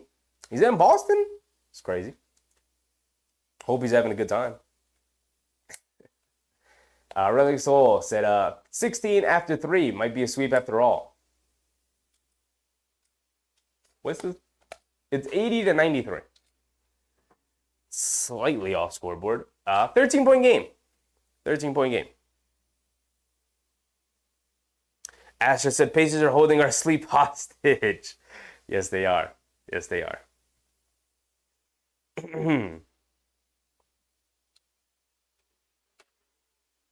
They could just end this one early. This one would have ended a long time ago if Tatum showed up to the game on time. I think he thought it was a 9:30 start time. He thought it was a West Coast game. He thought it was a 9:30 start time. It was 8, Tatum. It was 8. We could have used you an hour and a half ago. You know?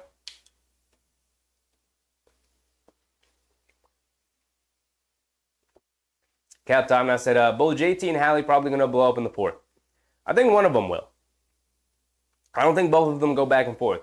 The way Halliburton has played, he's having struggle getting separation. He's settling for a lot of three-point shots. A lot of jump shots. He's not getting to the paint at all. So I think it's going to have to be Tatum. I think if Tatum has a good fourth quarter here, Celtics start blowing this one open. If Halliburton starts to wake up a little bit, Pacers are going to crawl themselves back into this game.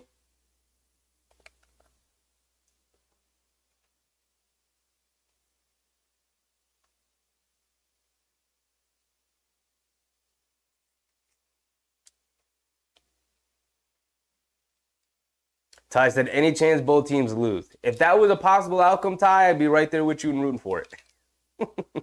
But unfortunately, one of these teams have to be named the victor. But I think also on the other side, fortunately, one of these teams will be the loser, you know?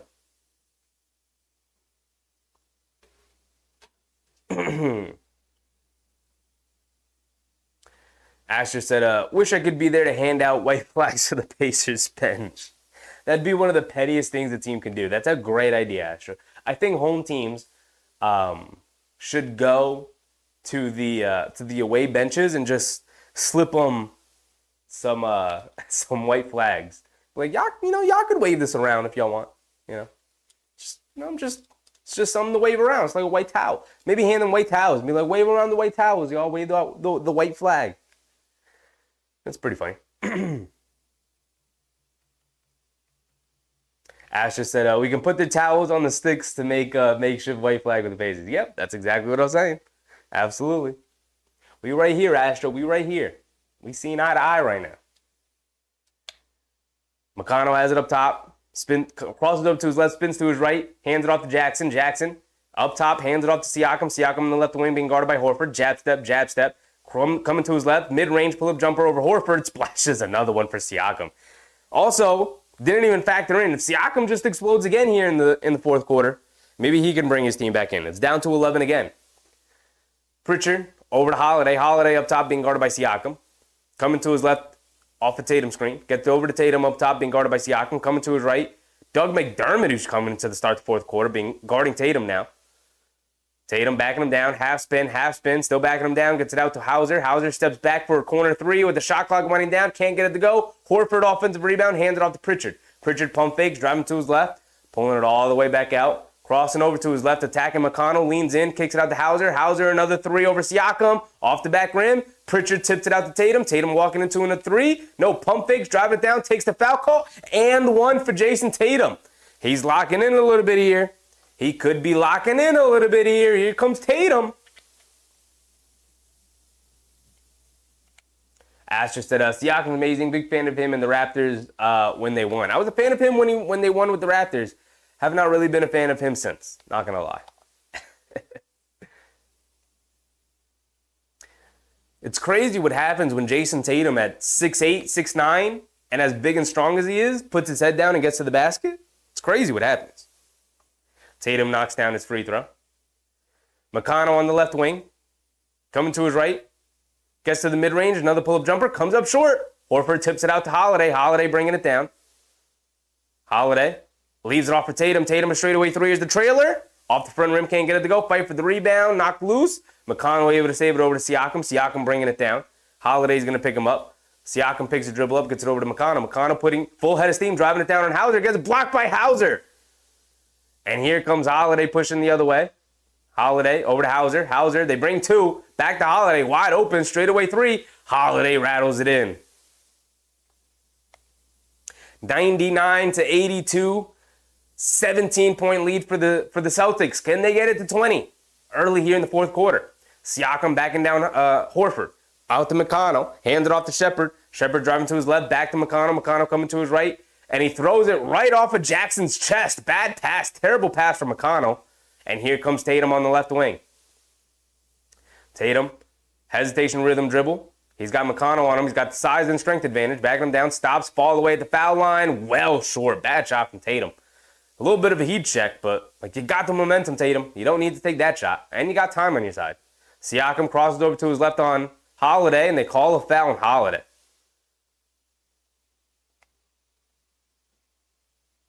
Asher said, Siakam with OG was great, though. I mean, they weren't good. Toronto was not a good team after Kawhi left. They were okay. They were Siakam always looks much better when he's the second star, though, which is why they had to get him out of Toronto. He looks much better as the second star alongside Hallie.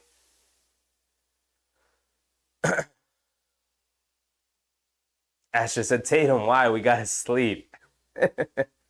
Still a 17-point game. They get a stop here and a three on the other side. We'll call it an early night. Nembhard driving to his left on Tatum. Nembhard pulling it back out. Gets it out to Shepherd, driving to his right, and got a wide open lane to the basket. I mean, just terrible defense from the Celtics. Again, it's not even crazy action from the Pacers. I want to give credit to the Pacers offense, but that's just horrific defense. It really is. Pritchard has it up top, being guarded by Nembhard. Coming to his right, Shepherd switches on to Pritchard. They get it over to Holiday, being guarded by Nembhard. Holiday gets it out to Tatum up top, being guarded by Shepherd. Tatum going to look to take advantage here. Jab step, coming to his left, leans right in, stops. Shepherd strips him. Tatum gets it back. He turns and fires, but it's a shot clock violation. And Tatum continues to be an unserious basketball player. I'm not going to lie. What are you doing, big dog? What are you doing? Oh, it's a foul. Hit him on the wrist.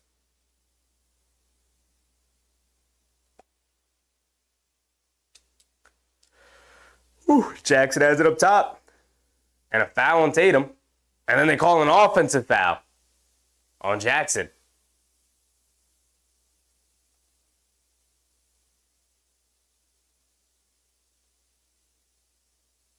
Halliburton's out the rest of the game, guys. Left leg injury for Halliburton. That's absolutely fouling Jackson, who hooks Tatum. 15-point lead for the Celtics. We got a timeout. Halliburton's out. Halliburton's out. This might be wraps. This might be wraps. I guess we can go over to Twitter and see if we could find anything. Asher said, Leonard's historic buzzer beater made Embiid cry. It did.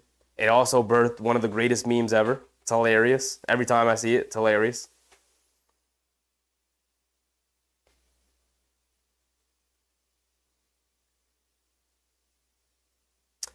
Let's see.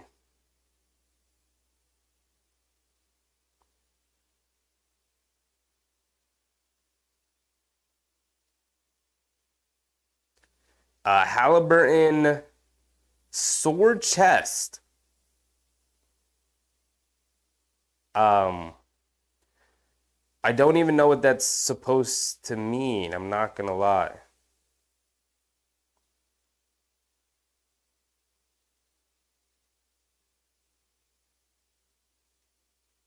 I'm looking up more information on it, but I can't lie.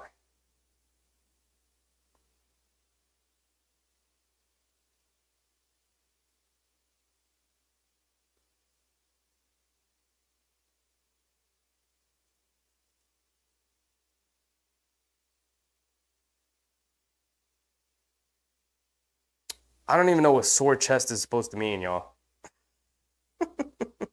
What the hell? What the hell is sore chest? What is that? What is that? You don't have a ton of muscles in your chest. Is it a pec? Is it a pec injury? What is sore chest? I don't mean to laugh at it, but like honestly.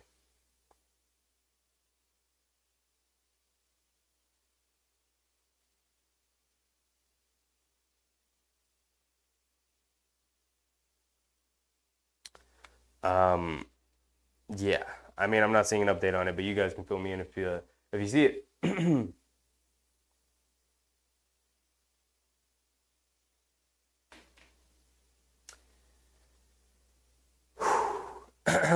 Celtics with a 15-point lead with how much time is exactly left? Because I let my timer run a little too low with 8:40 to go here in the fourth quarter. 15-point lead for the Celtics. Halliburton's out the remainder of the game. Siakam's with 28. He just subbed out. He'll probably sub back in here. Nembhard with 12. Halliburton, he's out with 10. Turner with 8. Nesmith with 9. Off the bench, McConnell with 9. Toppin with 6. Shepard with 2. Everybody else with nothing. As for the Celtics, Tatum with 15. He's eating up a little bit. He's still 0 for 5 from 3. I don't know whether the three-point shot has gone. It's been absolutely absent so far. 7 boards, 5 assists. Horford with 6 and 10. Holiday with 15. White with 16. Brown with 33. He's carried them. 10 for Pritchard off the bench. Brissett with 2. Hauser with 2. Hauser not knocking down any threes, which is literally the thing he's there for. Call overturned. It's a foul on Tatum? Crazy. It's a foul on Jackson to me. Anyway, Pacers will retain the ball. 15-point lead, 99-84. Let's see what the Pacers do without Halliburton coming in here in the fourth quarter to save him. Nembhard has it up top, being guarded by Holiday. Coming to his right off of Jackson, screen. Picks his dribble up, gets it out to McDermott. Back to Nembhard. Nembhard. Hesitation dribble. Crum to his right. Stops. Fall away over Tatum. Nembhard making something out of nothing over Jason Tatum. And again, Tatum, where are you, buddy? You got to be a better defender than that. Brown has it up top, being guarded by Shepard. Brown coming to his left off a Hauser screen. Kicks it out to Hauser. Hauser pump fakes, driving to his right, leaves it off for White. White on the right wing for a 3. Over the late contest of Jackson, and he splashes it. Back to a 16-point game. Shepard driving again on Hauser. Stops, pump fakes, takes his dribble up. He's got nobody. Gets it out to Nembhard. Nembhard crossing over to his right, driving it down, pump fake. Gets caught in the air, throws it to nobody, ball knocked loose. McDermott kicks it out. Shepard in the corner for a 3, well short. White with the rebound. He's bringing it down and gets fouled by Shepard. 16-point lead for the Celtics here. If they can get it up to 20 with no Halliburton, we might have to call it an early night, y'all. We're approaching the halfway point here in the fourth quarter. 7:40 to go here in the fourth. As Drew Holiday will bring it down. Hit ahead to Brown. Brown driving to his right, goes right past Nembhard and lays it up and into an 18-point lead. Largest lead for the Celtics so far. As Toppin hits Jackson cutting back door. And Brown fouls him. Brown initially signaled to challenge it, but then waved it off.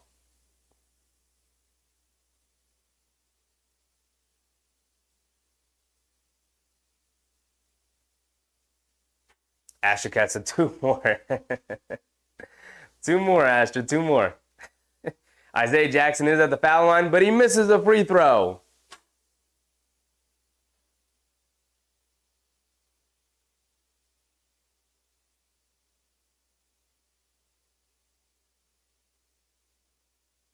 Jackson's got 1 more coming, missed the first one.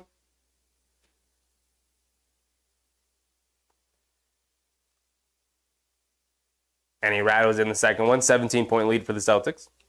They hit a 3 here. Here we go. White up top gets it over to Brown. Brown being guarded by Nembhard. Brown driving to his left, stepping back, spinning to his right. Gets to the foul line, pull-up jumper. Off the back rim, long rebound. Nembhard pulls it down. He's bringing it down. Nembhard hands it off to McDermott. Quick catch and fire from 3. In and out, halfway down, can't get it to stay, though. Jackson keeps it alive to Shepard. Shepard over to Nembhard, who gets down the lane. and he knocks down a little floater.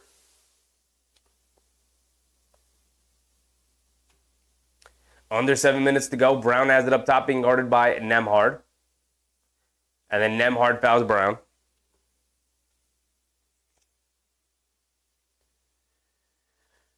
Whew. Asher said, I'll be sleeping with the Pacers soon if Tatum loses the popcorn.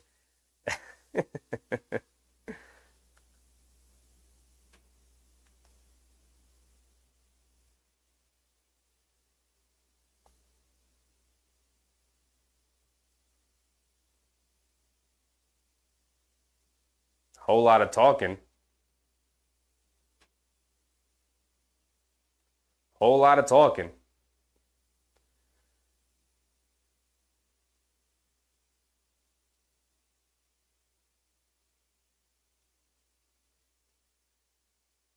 Whole lot of talking still.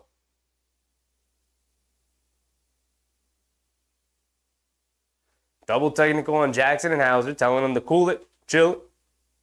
A lot of people coming out to talk to Jackson.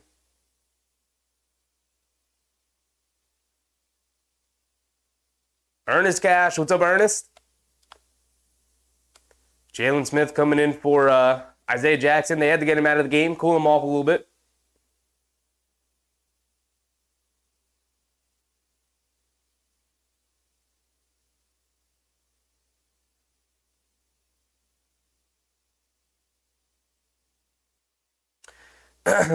Holiday has it up top. Gets it over to Tatum. Tatum up top being guarded by Jalen Smith, who just checked in. No sweat, no nothing, no rhythm of the game. Tatum goes past him and gets fouled. He's going to go to the foul line for 2. 15-point lead for the Celtics right now, 89-104. 6:31 to go here in the fourth quarter. Time winding down for the Pacers. They're staying in it. They're staying in it enough. But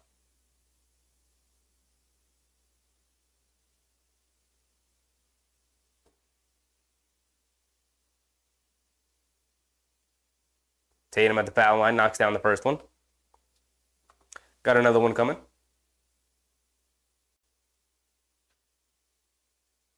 16-point lead. Tatum could make it 17 here. Approaching the halfway point of the quarter. Tatum goes 2 for 2. Nembhard hit ahead to Toppin. Pacers looking to push the pace, no pun intended, a little bit. Toppin steps back for a 3. Knocks it down. The Pacers continue to hang around. Celtics not putting them out of the misery. It's a 14-point game. Tatum bringing it down. Tatum has it up top, coming to it right off a Hauser screen. Tatum pulling it back out. McDermott switches onto him. Tatum's going to dance. In the corner, Derek White, pump fake. White, along the baseline, puts up a floater, gets it to go. Under 6 minutes to go, we have officially passed the halfway point of the fourth quarter. It is a 16-point game. Jalen Smith hands it off the top and inside the Smith. Smith bounce pass, gets knocked away by White. Hauser picks it up. He's bringing it down. He's going to pull it all the way back out. Hauser gets it over to White up top. White being guarded by Smith. And they call a foul, Nembhard on Brown. Fighting for position down low. 5:30 to go here in the fourth. 16-point lead for the Celtics.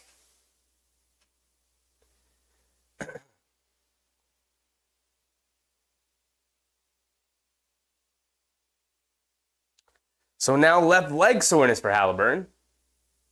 First it was the chest, now it's the leg. Okay. Asher got some time winding down. Yes, it is. Yes, it is.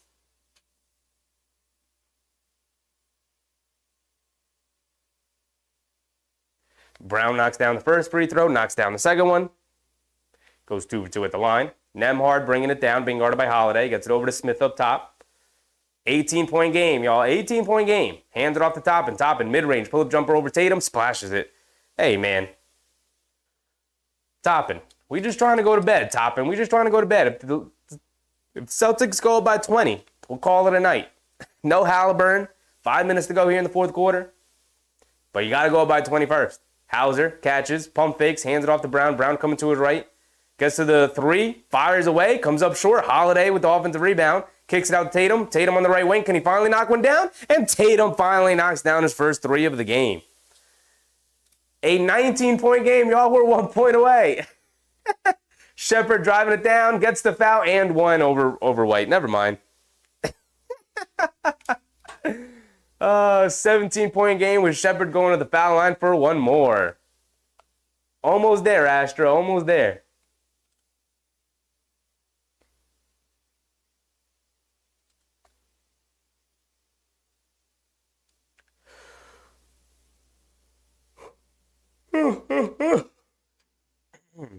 Shepherd's at the line for one more.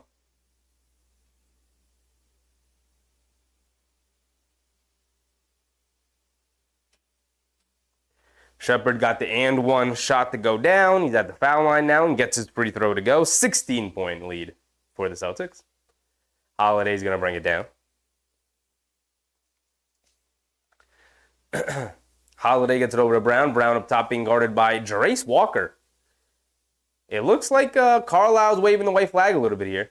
Brown driving it down, gets blocked by McDermott. Ball saved by the Pacers. It's off of Derek White's foot. Isaiah Jackson checks back in. Hopefully he's cooled off a bit. Namar said injury update. Tyrese Halliburton out with the left leg soreness. Yes, he's out the remainder of the game. We knew this going into the fourth quarter. They announced it to start the fourth, but they just announced it's with the left leg injury. We're going to go to a timeout. Asher said they're going to make us stay. We could call it here. It looks like it's a 16-point game, and my timer's winding down. It's a 16-point game. Is what, 4:30 left? Just under 5 minutes to go here in the fourth quarter. 16-point game. I guess we got to stay. I guess we got to. I was going to say maybe we'd call it early, but there's 5 minutes to go. It's only 16. 16 is doable. You know. If anything crazy happens down the stretch, I'll be upset if I ended the stream early. So we'll stay. We'll stay. Again, if the Celtics go up 20, then we'll sign off. But don't want to do it. Asher said Pacers can go on a 10-point run in 2 minutes. They can, which is why you got to stay and watch. Dylan, what's up, Dylan? What's poppin', my guy? Welcome.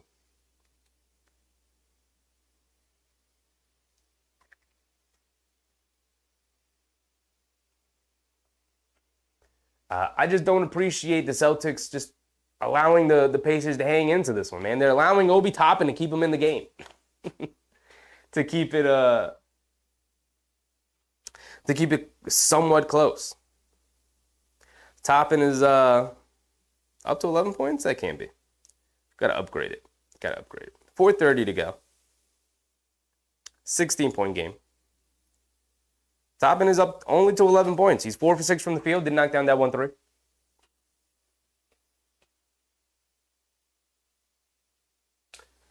Ty said, game over, go to bed. It's very likely over. But like I said, I don't want to end the stream early and then the Pacers go off on a crazy run, right? Game one ended in wild fashion where the Celtics came back in a spot where they shouldn't have. So, you know, I know no Halliburton. It looks like Carlisle's waving the white flag. No Turner, no Siakam. Right? He's got Jarace Walker in there. He's putting Isaiah Jackson back in. No Turner. So maybe we should just go to bed. Kept up, so it feels like the Pacers about to start the bus. Feels like it. Dylan said, do you want the Celtics?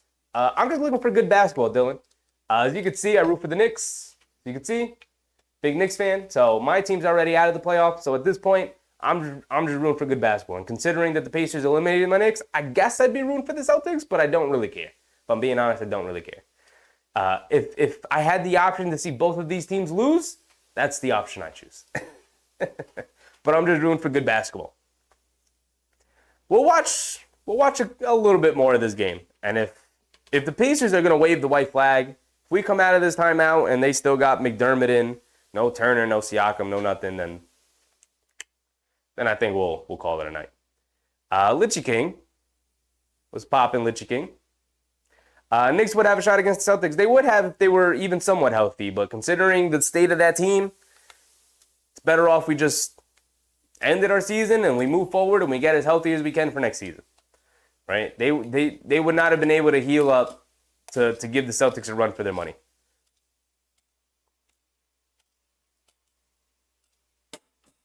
Ay. Dropped all the way over here. All right, here we go. We're back into it. 4:30 to go.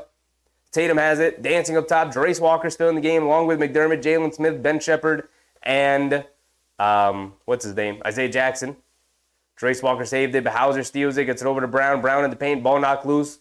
Jalen Smith picks it up. Here comes Shepherd. Shepherd bringing it down, approaching the 4-minute mark. Shepherd on the right wing. Picks his dribble up, gets it up top to Smith. Smith a jab step, hands it off to Shepherd. Shepherd coming to his left, stepping back, kicks it out, back to Smith. Smith puts up a three, comes up short. Fighting for the rebound, Jackson grabs it. Jackson up top to McDermott, extra pass to Shepherd, driving to his right, spinning to his left, gets past Tatum. Bad defense from Tatum again as Shepherd lays it up and in over White. And look, I'd love to turn this game off, but it's a 14-point game. And again, the Pacers have waved the white flag. They got Doug McDermott, Jarace Walker, Jalen Smith, Isaiah Jackson, and Ben Shepherd in the game right now. You know? White coming to his left, driving it down on McDermott. Knocks down a little pull-up jumper for White. Shepherd hands it off to Walker. Walker on the right wing, driving to his left against Pritchard. Puts up a floater. Gets the floater to go and one over Pritchard. 3:15 to go here in the fourth quarter.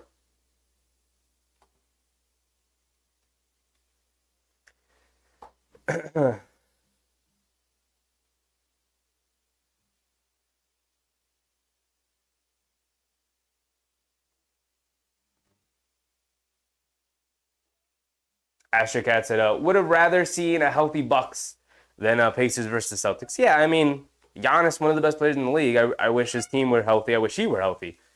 And would have watched him been able to play in the playoffs. I mean, he's just a very entertaining player.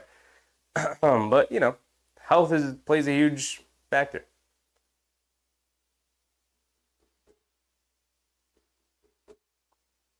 All right, I think both teams are... Ty said they are done. Both teams waving the white flags now. We're going to call it a night.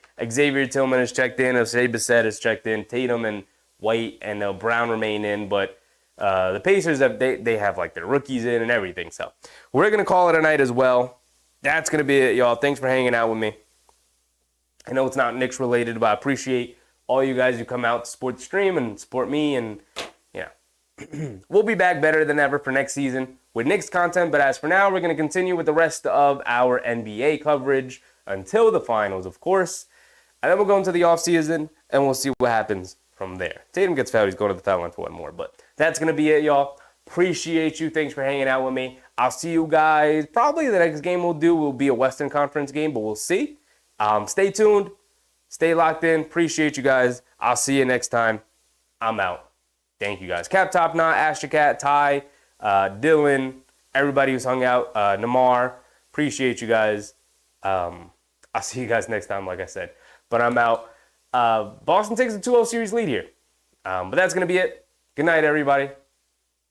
Bye.